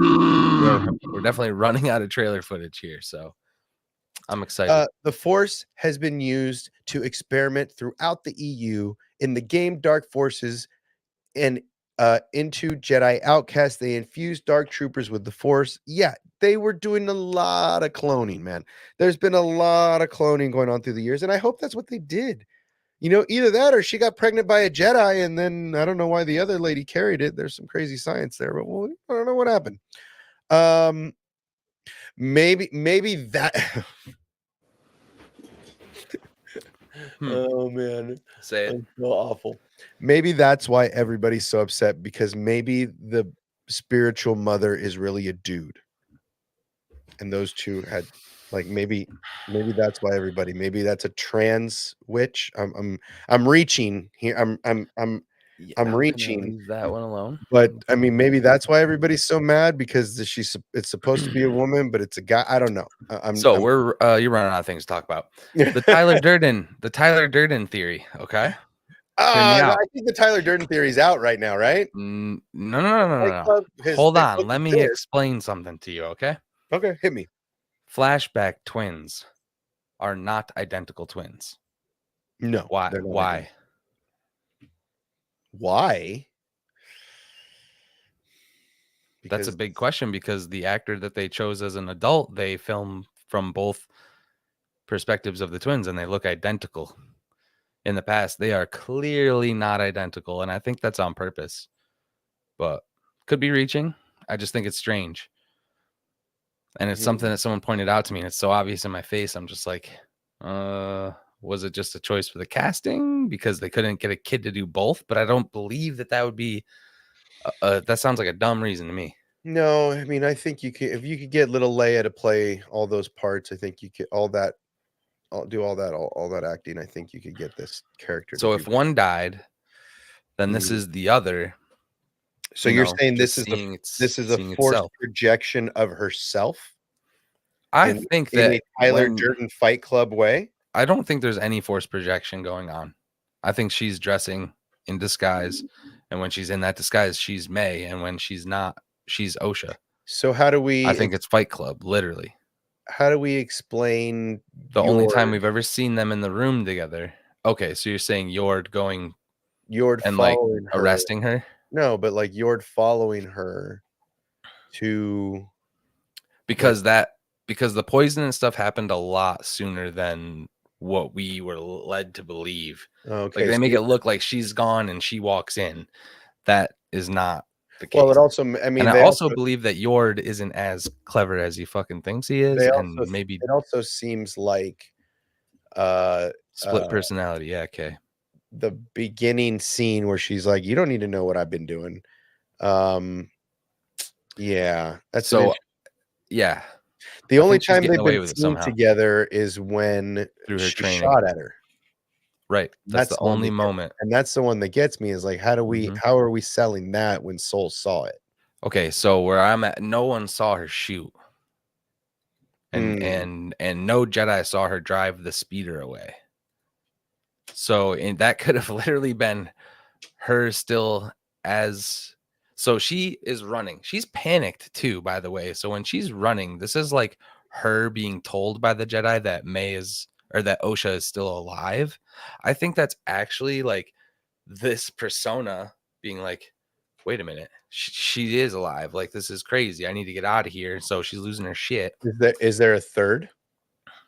No, I don't believe so. You don't think there's a hidden triplet? Ooh, no, but like, I know it's a lot to try to it's a lot to try to digest for sure. Well, it's interesting that you say that, because time that we see them together is that moment where she fires off the shot. Well, it's interesting you say that, because the only thing is, so you're saying that Tolan was dead for days? No, maybe even like, because she was traveling with Soul. Traveled to there with him, yeah. Right, and then everybody goes together, right, to the entrance. Okay, so wouldn't it be crazy if, like, when she's confronting him, she sees herself dressed up as the assassin, but he doesn't, and that's why he said, "I've been waiting for you," because he thinks that she's Osha, but it's when May is seeing herself as May. I'm just saying, there's a lot to it, like. Well, and May says Oshi. There's a lot of I like the Yeah. Tyler Durden storyline. I think it would be awesome. And the theory is that one of them died falling down the shaft, and Well, that that's what him we're led to catching believe. Soul catching the one, it might not be the one that we thought it was the whole time. I just feel like it's a little too easy to it just seems like an easy. We need more shots of her going into her own like subconscious, the wake up shot where she's just like coming to, Those are the you know what ones I'm that saying? get me. Is like We these need more of that stuff. these wake up shots where she's Them confused connecting. about where she is. It almost feels like a Moon Knight kind of thing, Yeah. right? If you watch Moon Knight, it feels a lot like the Moon Knight moments where he doesn't know which one he is or where he was or whatever. Yes. Look, I mean, there's again a lot of speculation. I love the idea of, the Tyler Durden stuff is great. And they could show him in the same room next episode. You know what I mean? So we're going on we've only seen her shooting at her that one time. Yeah, we see OSHA's forehead a lot. That's the only thing that's getting me is it's just the tattoo, the force tattoo is what I'm calling it. That's what's getting me is that one doesn't have it, one does. One doesn't have it, one does. So it seems a little easier to identify the two. But again, if you're projecting, but have we seen both of their foreheads? I don't know. Yeah, we definitely have 100%. There's other channels that came up with this theory, not me. And I'm saying maybe they haven't yet. I mean, if they haven't, cool. I'm all about it. I'm because their curious. hair is always usually like right down in the front, man. She even is fighting and has to like shake her head to reveal it to what's her name. Right. So I don't know, man. I gotta go back and watch it all now just because. Yeah, I mean, again, that's my favorite theory so far that's out there. Yeah, I mean, two souls, one body. Sure. We'll see where that goes. But it's too early. It's still in its infancy, right? I mean, this show is in its toddler phase. It's too early to jump to conclusions. It's too early to say the show is awful. Rotten Tomatoes is not a good measure, just like YouTube is not a good measure of where the fandom is. There's still a lot out there. Any other theories? Anything else you're fishing at? Well, the only other thing I've really come up with is like the Jedi have been quote unquote, or the Sith have been quote unquote in hiding, right? This is 100,000% the only perspective that we've ever had on this, and it is the perspective of the Jedi. What if them in hiding has literally just been the Jedi eradicating them every time and keeping it a secret? I absolutely think that's for centuries. I So think that's true. so even the lineages that we only know about in legends, that's only like a fraction of the Sith that have actually surfaced. And so I am all the Sith. There's probably Sith that we don't even know about yet, Well, there's always Sith we don't know because that is legends material. I mean, even in in Clone Wars, you see Palpatine sensing, Maul and Savage gaining power, and so he goes to exterminate that. Who's to say the Jedi can't do the same thing in their time because they're so superior, right? I mean, but this whole time we've been like, oh, the Jedi are like shocked or like surprised because they don't know what this red lightsaber is. But like, I feel like some of them know. Some of them have to know. And to keep the peace and to keep everybody in the same frame of mind, you don't announce enemies that are never a threat in the last, yeah, I mean, there's so much left, and this is only the first season of this show. Your Rotten Tomato scores, the negativity towards it doesn't really get to me because it's been nope, because it's been we've heard this song and dance before, right? I mean, there's so many moments in this just one little episode to break down where everybody's having a shit fit. And it's like, literally, I'm providing receipts. You know why a lot of the poo don't like this stuff and don't don't know about it is because they refuse to watch the animation. Yeah. They refuse to watch Clone Wars. They refuse to watch Rebels. So they have no idea of what George Lucas was actually intending to do.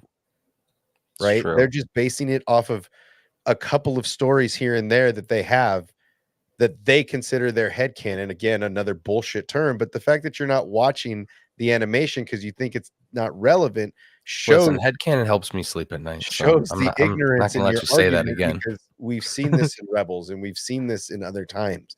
This Padawans enforcing their masters in a moment to help them accomplish a goal has never been something that has not been in Star Wars. This episode was more Star Wars than most Star Wars. I mean, I think there's a lot of like Rebels in this. There's a lot of like Filoni vibes in this with the magic and stuff. I will admit it's one of the slowest burns that I've had to watch with Star Wars out of Mandalorian, Kenobi, Ahsoka. This one definitely has a slow burn story, but it's that mystery. You know, we don't know anything about the Sith, where they're hiding, how they came about. You know, we've seen them do a Force repulse, and that's all we know. So, well, that's just it. I mean, we haven't seen anything yet, right? I mean, all we've seen is glimpses and intros, and everybody wants to throw stones when we haven't seen anything. You're throwing poop at the wall for no reason right now. Wait another 5 weeks and then throw poop on the wall. Right? Because you don't even, and like I said, a lot of these channels won't watch the animated stuff because they think, oh, that's Disney Star Wars, when Clone Wars was actually George Lucas Star Wars.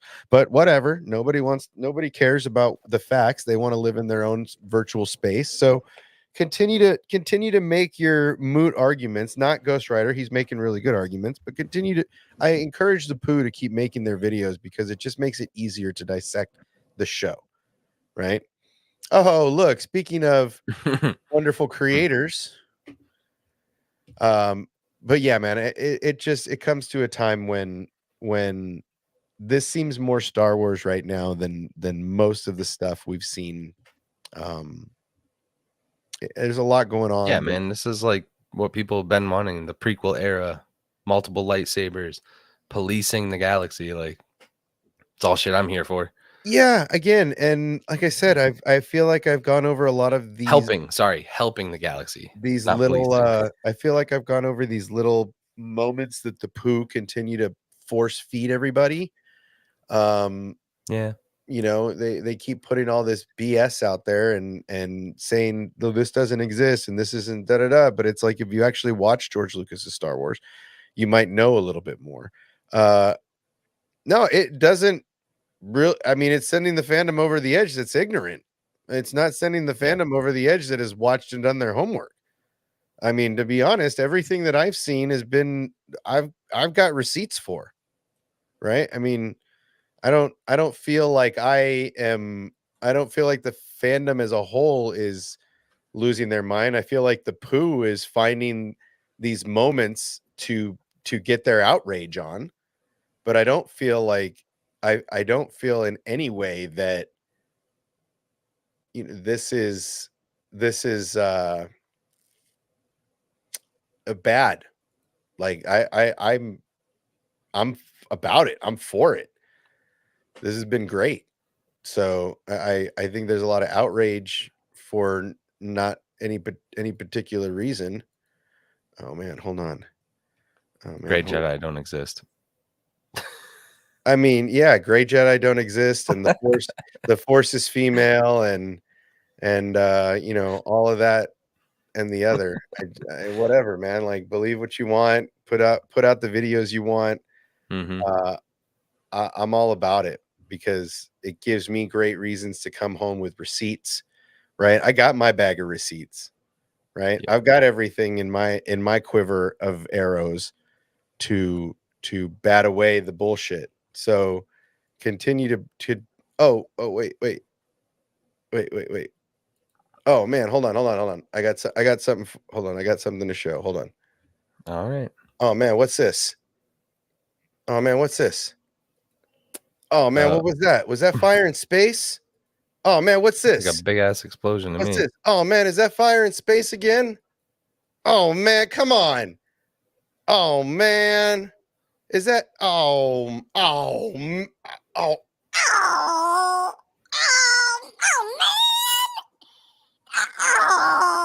oh man! Oh man! Damn! Is that Pirates? Oh man. Stupid ass George Lucas Pirates space mother. Yeah. Hey, did you see that the Acolyte 1960 got some pretty bad reviews recently on Rotten Tomatoes? The shit is from 1960. It's called The Acolyte, and people are in there talking about how Disney doesn't know what they're doing. It's just killing me. It's like these polls don't matter. Oh man. These polls don't matter.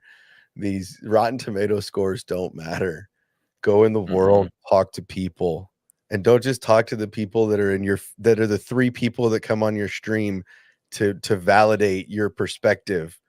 Bring people on that challenge. Talk to people that challenge. That's why I welcome Ghost Rider. Challenge, dude. Bring the challenges. I love it. I am not here to just have one side of the argument. Why do you think we still keep the Matt Cave around? Dude, he's like this close. I invite everybody to enjoy the argument, but I mean, they don't matter. They don't matter. Certified critics, what does it take to be a certified critic? How many movies do you have to rank? How many sticks do you have to never mind. I mean, certified critics. I want that certification. How do I get that certification? Because I've got a lot of weird ass certifications. I want that How do I get that certification? The only critic that I know their backstory of was in Ratatouille, and that dude just needed a hug from his mom. So I'm telling you, man, it's just, I don't know. I need that. I need to get that critic, man. And look, again, you can't judge a body of work until it's complete. So these scores mean dick. They mean absolutely dick. So continue to layer your thumbnails, layer your poo thumbnails with the Rotten Tomato scores. Please. Same. Please, I encourage you to use those Rotten Tomato scores in your thumbnails. Get those clicks. Make that money. Please make that money. Or don't. I mean, because it just gives me more ammunition. It just gives me more work to do to find the receipts. I'm sorry. This was a great episode. The people that are not happy with it are people that are not paying attention. You're not doing your homework. You're basing everything off of 3 movies.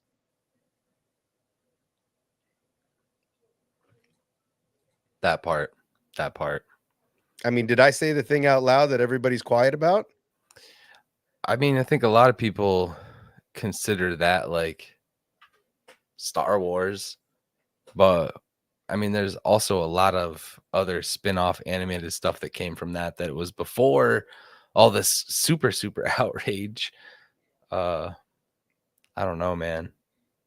You know what I hate most is when people will take a thing that George Lucas said and interpret it in their own way and then be like, yeah, that's what he said. And I'm like, no, bro, that's how you interpret what he said. Right. Like they're using his words as weapons, and it's just like, well, you're taking it's just like the mainstream media. You're taking interviews out of context and you're clipping bites to meet your perspective, right? Dude, it's not even people that do that. They can quote him entirely and then just literally take their own opinion on what he meant by it, rather than you didn't sit down and have the fucking conversation with George Lucas. You're just listening to a quote. Like, it's frustrating. Look, again, this episode feels more Star Wars than any episode so far, than the first 2 to me.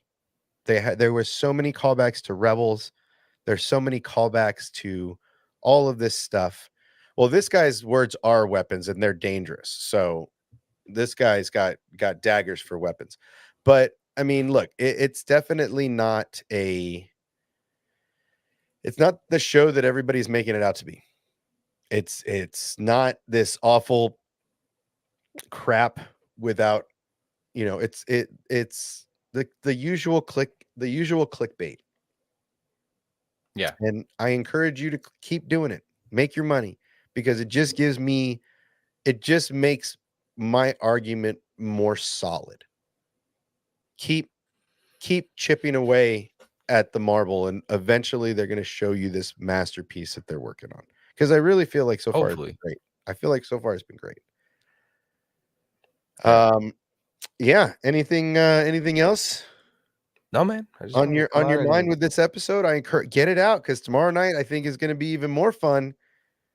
And we're gonna get at it again later anyway. Anything else before tomorrow night? Because are you doing tomorrow night? I'm not sure what's going on tomorrow night. Okay. I'm watch parties for me is not going to be a thing. So if Okay. I'm streaming, it's going to be before or after. Okay.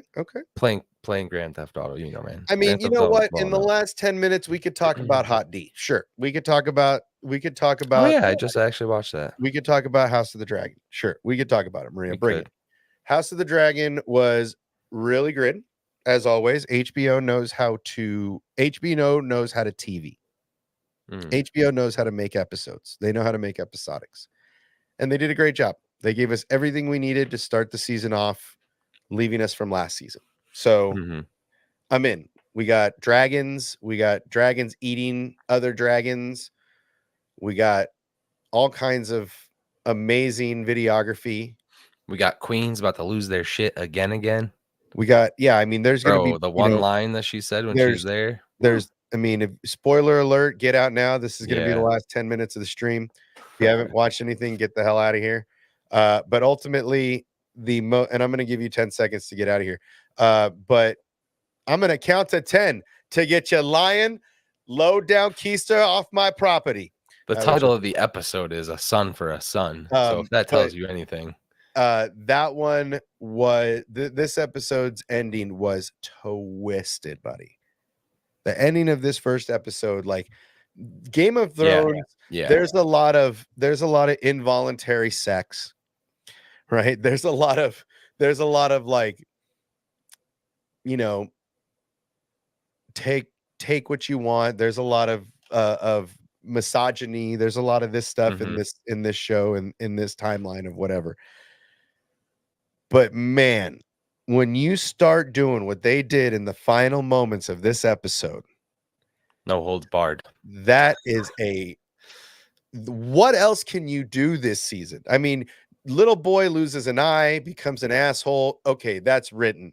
Little boy rides a little dragon, gets eaten by a bigger dragon. Fine. But this episode is like, yo. Two rat catcher idiots picked the wrong son. Too far. I don't even want to spoil that part. Like, I want people to see that shit for themselves. Oh man. Oh dude, we're talking about this. To me, Matt, you guys, I'm not gonna ruin it, but you, Matt, you might get a little emotional at the end of this episode. I'm just saying. Like, this episode could hit you right in the feels, to be real honest. Nobody say it. I don't think I'm not gonna say it. Nobody say it. If I see it, I'm gonna delete the comment. But it is red level. I think it's above. This is potentially worse than the Red Wedding. Oh, I totally agree, bro. I mean, was I watching The Boys? Was I watching The Boys? They killed a baby in the womb, in the Red Wedding. Yeah. Plus the entire family. So this is equal to or greater than. I'm going to give it that. It's like, if we're going old school, like American math, this is equal to or less than, in my opinion, because they killed a baby in the womb in that Red Wedding scene. And this is equal to. I'm not going to give it. I'm not going to get. Yeah, it's off screen, but still, wild shit. And do these guys know how to tell a story, man? Fuck. Dude, and when she shows up and the council is like trying to talk to her, finally dropping all these things on, she's just like, I want Aemon. And walks away. She's just like I was like, oh shit. That's all I want. I don't care about that's all I want. Well, bring him to me. That should have been the negotiation. Just give him to me. And this war ends. But this whole thing is going to be, George R.R. Martin is a genius. And he has the biggest dragon. Well, and he's got the biggest dragon, but he's also got the oldest dragon. So, like, slowest dragon. There's definitely going to be some 2-on-1 crime going on eventually, because I feel like mom and dad are going in with their two dragons. Big dragon, longer recovery time. Right. More powerful. Needs to eat but- more. I mean, honestly, I would just rewatch the last episode of Hot D season 1 if you're going to try to catch up. Bro, If you- yes, and the Starks too. Oh, Like, I love that the Stark showed up. The Stark kid was great. And I love that they go to the wall.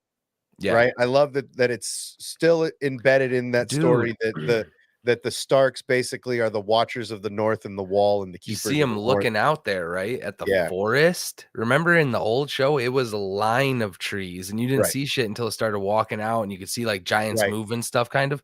It's still growing in. There's like no forest there, dude. It's crazy. It's great, man. It was cool. It was cool. Yeah, I mean, he stole that dragon. That's why it's also, I mean, but he's still the rider. He's still, he's having problems probably taking control, but he's still the rider and has been for a long time. If you remember, he did that when he was right after he lost his eye as a young child. Now they're young men. So he's had a lot of time with that. So it's definitely, good episode.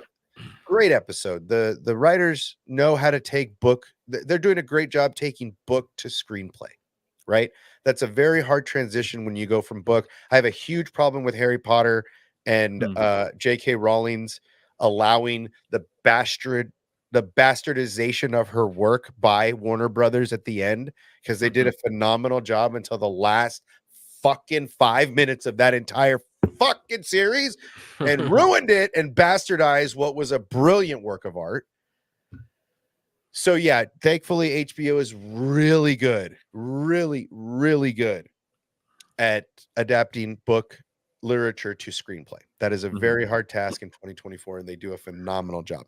I'm really looking forward to the War of Dragons. Unfortunately, if you want to know how this series ends, you can just watch Game of Thrones, and a certain prince at the time, a certain prince reveals the ending of this show. Yeah. So pretty much tells you exactly how this show is going to end. But there's still a lot coming for Hot D. So a good summer, man. So far, it's been a good summer of for me. Like I said, I'm not the poo. I'm not looking for personal outrage. They might make it. They've done so much with the gaming already. Between The Last of Us, HBO does a really good job in adaptations, so that might be in the cards someday. I would like to see Brock Lesnar play the main character in God of War. No comment. I hear it. I hear it downstairs. Welcome to the Eras Tour. I hear Tay Tay downstairs. Oh God. Welcome to the Eras Tour.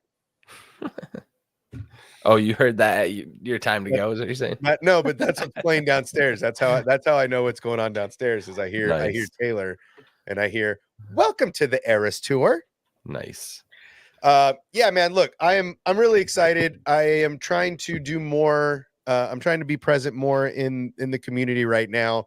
I'm actually, man, because Hunters has me really excited.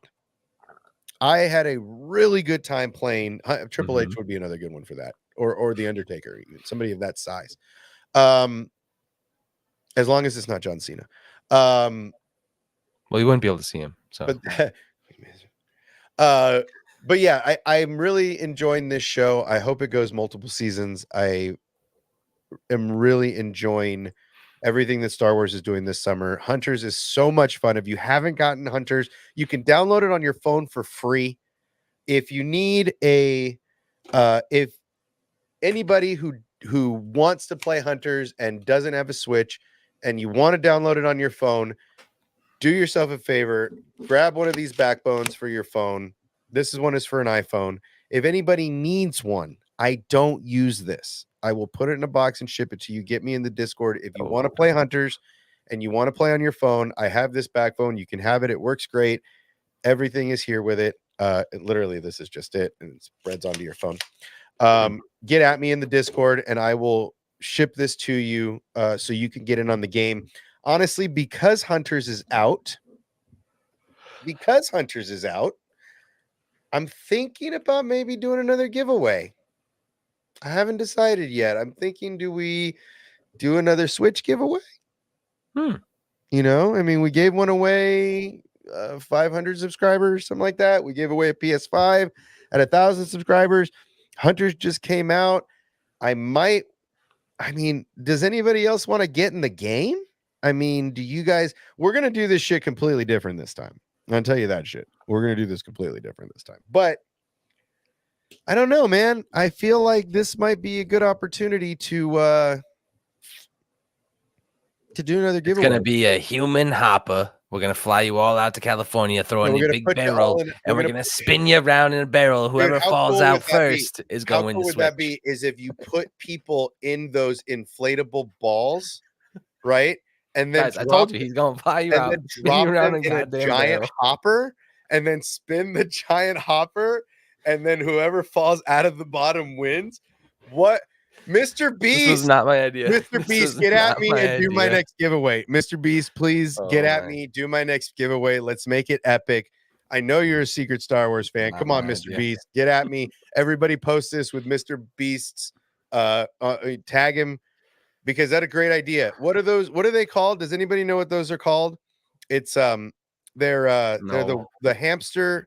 I The know what hamster. yeah. You know what I'm talking about, right? Yeah. You can look them up.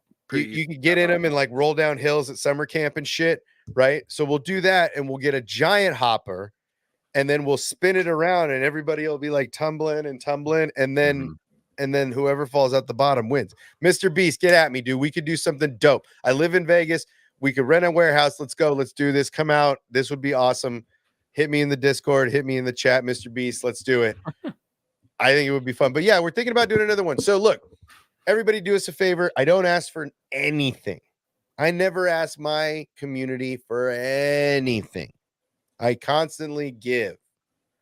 So, sure. Yeah. Call it the So that vomit when hopper. he can ask, you have to do it.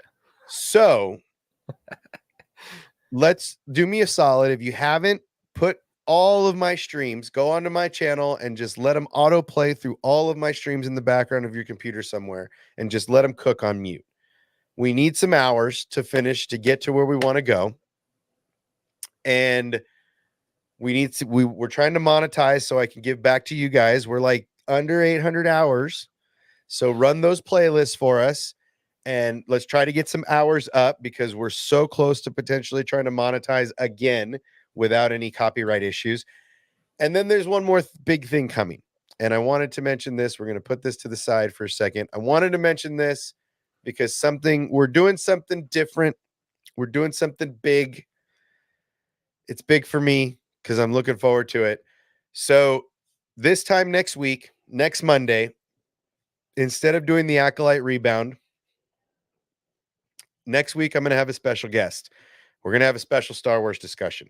If you have not looked up this particular YouTube, TikTok, Instagram creator, I recommend you get out there and you go introduce yourself to Chad the Bird. He is a magpie comedian. He is of the bird nature. This stream will be called A Bird's Eye View, a Star Wars discussion. So make sure you get over there. I'm going to put the link in the chat. Make sure you guys get over there and like it.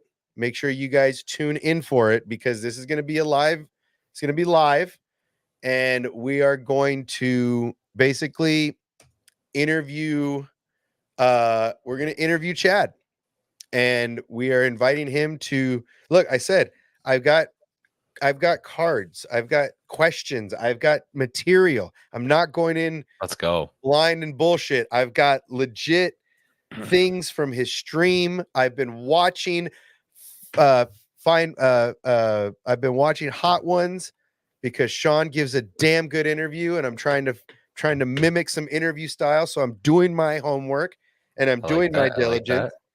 And this interview is going to be fun. This guy has an amazing take on Star Wars. He's got such a different perspective, and he's just fucking fun, man. So I recommend you get over there, and yeah, dude, my crayons are sharp. My bubblegum pack is full and I am ready to rock. So yes, my crayons have, remember the crayon box with the crayon sharpener on it? All my crayons are sharp. We're ready to go. So get in there. It's different if you've tried to apply. It's still if you've gotten to that, but because I applied before that, so it's 503,000. But maybe I can ask YouTube if I can get in on it now. But I've got like 3215 and 1100 or what 1100 subscribers. So I'm there. So go spam this. But yeah, go check out Chad. In fact, he's live tonight over on his channel. So go over there and show him some love. Tell him you're coming from this stream. Let him know you're excited about him coming over, because I'm telling you, dude, this bird has some of the most awesome perspective on Star Wars. And it's not even my perspective on Star Wars. It is his perspective on Star Wars. And it is an epic perspective. If you haven't gotten down on it, I recommend spend the week, get familiar, because Chad is awesome. So yeah, get over there, get to our channel, help us get to a point where we can give back. Because look, guys, I don't want to make money from YouTube. I want to make money from YouTube so I can give it back to you guys. I want to make money so I can send you guys things you need to stream. I want to do more bigger giveaways. I want to do shit and give it back to the community, right? If you know me and you've been around this channel for a long time, during COVID, we sent money to people that needed it to get through their rent, to do whatever they had to do. We've done giveaways on all kinds of shit. I don't care about money. Money is not a driving force here for this channel. What I want to do is I want to make enough money on this channel so I can supply other creators with gear, with opportunity to make their streams better and bigger in whatever way they want to. So do us a favor. I don't ask anything. I'm asking two things tonight. Get over to the playlist, start playing every stream, every video you can. Let's help get it up there. Yeah, I mean, I help Sheev. He's our people. And then get ready for next week. Please tell your friends, tell everybody to please come to next week's stream, because I really want this bird to feel welcome. And I really want you guys to experience this guy's comedy, because Wouldn't want him to fly the coop. He has Where's my quarter? So much Star Wars knowledge. If you watch some of his streams, his Star Wars knowledge is so deep, dude.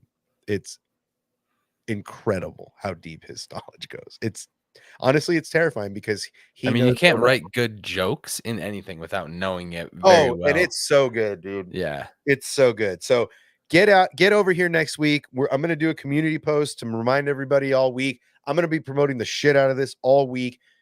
I've got 7 more days. I've been working on getting this comedian here for 6 months to get our schedules and the stars to align. And we're hoping to do more of this, and not just this, but next time, if this goes well, we're going to do something even bigger. So stay tuned. Thanks for coming. Scotty, anything you got going on? You got he is starting a new character, right? You just started a new. So so the thing is, like, with the RP is, like, I can make so many different characters. We have the main character, who I have made actually look like myself, trying to get him into some more criminal organizations. But the next stream will be creating a new character who will eventually be trying to join the police academy. The only caveat is that they actually have cadet classes. So I think you have to, like, fill up a certain number, or if they're not hiring at the moment. So one character, that character will have a Southern accent, and then the other character will sound like myself. So we're starting to build what we would call a family over there. And I'm definitely open to, like, aged characters, old man style characters. Not sure about female, maybe older female I could pull off a voice of, but I've heard some pretty terrible men playing female roles in the city, so it's hit or miss on that. Gotta get down on some of this and make I need a voice changer. Exactly. So, but no, it's expanding over there, and the city is content regardless. Man, I mean, we've been watching you. Yeah. Me and Matt and I have been watching what you're doing. Every over character there. In the city is just crazy. People are awesome. Well, I mean, and it's a breath. I mean, it's a breath away from, Apple Air or Apple Vision Pro. You're a breath away from Ready Player One. I mean, it's so close. And you're on the forefront of that that RP content. I mean, there are patrol officers, there are field training officers, there are No, I don't have a woman Department of voice yet. Justice, we have district attorneys, we have public defenders, we have, EMS, we have restaurant owners, there's mechanic shops that have just now started to open. They have to craft all their own material and go farm their own shit. Like nothing is provided in game. It's people like So actually it's like working. it's like actual Fortnite. work. It's like Lego Fortnite. You got to go out and scavenge your own stuff and like. Bro, I don't want to be a mechanic. I tried it. It's like actual work. It's like clocking in, working on people's cars, customer service type shit. So it's fun. Like you have like actual real world interactions sometimes. It's funny. Yeah, bro. I'm excited for you. We've been watching. Matt and I have been paying attention and making sure to try to chip in on some streams and be there. Yeah. And I'm constantly talking Star Wars over there. So yeah, and it's good fun, and you should be doing more. And your shorts are great. I see they're picking up traction. So keep doing what you're doing. We're trying to get Scotty to his 500 subscribers. So get over there if you're not already. The cop's persona. Okay, this is very important because I don't ever shout out Star Wars Theory, but the one thing that I love that he did back in the day was the sheriff character.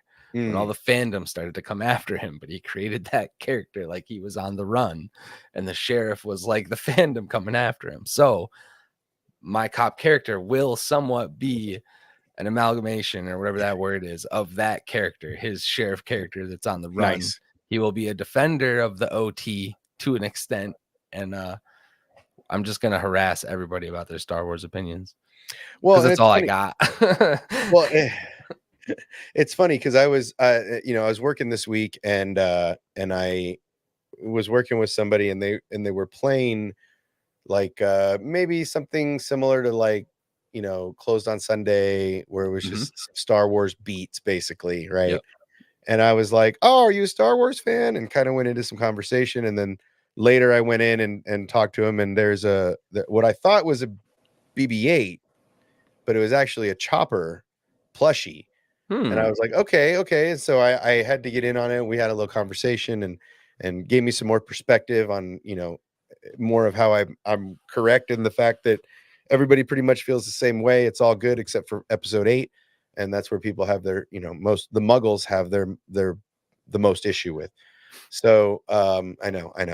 But on the real, we're in the infancy of this show. I'm excited about tomorrow. I always enjoy 6 o'clock coming around. I don't do watch parties because I cry like a little girl when I'm sad or when something's sad, and I don't react the way people would think. So it's all I don't want to be one of the people that Howard Stern makes fun of, like Kat LaSalle and Star Wars Theory on the Howard Stern show. I don't want to get made fun of like those guys, so I just don't want to cry when they break my head cannon. But so I try not. I don't want to cry on stream, so I don't do watch parties. That's why, because I'll do it. So honestly, I'd rather dissect after and give it a day or two to let people kind of dissect what they've seen and then see what the complaints are, and then kind of go to bat in defense of the fandom. So we're here to fly that flag, so to speak. So I know there's a lot of negativity, and we continue to watch, but you know what? Let them bitch, because their arguments are all the same. It's like the same 3 narratives. That on the shirt. So let them complain. I don't buy it. Let it simmer, and then go through it a couple times and be disappointed like Matt Cave was on episode 3. So we'll let that one by until episode 4, and we'll talk to him tomorrow. Maybe he'll be hyped again. But yeah, look, we're all about everybody's opinions here. I don't want anybody to feel like we're shunning them, but if you come in with that weak sauce, I'm gonna put you on the bench. Okay. Except for you. You know who you are. You know who you are, except for you. But everybody else, bring the heat. But no, I'll put you on the bench if you don't bring the heat. So as always, thank you for Scotty for coming in and hanging out at the end of the stream. I appreciate you always. Your insight. I'm telling you, next week, feel free to join, because you have access to the backstage at all times. Feel free to join and enjoy the laughter and conversation from the backstage. I'm sure he would enjoy. I'm not sure if we're going to bring in people on this stream. We're going to have to wait and see, because I really want to get his unvetted opinion. But you guys always have you guys always have access, so you can go ahead and come in and show your Sure. support. Let him know that you're in the backstage laughing your asses off. But as always, get out there and get your pet spayed, neutered, help control the pet population. And don't forget to love one another as much as you can, because you never know, tomorrow may be your last day or their last day. So go ahead and tell everybody what you feel today, because tomorrow may never come, and as always, may the maker be with you. And as always, have a great night.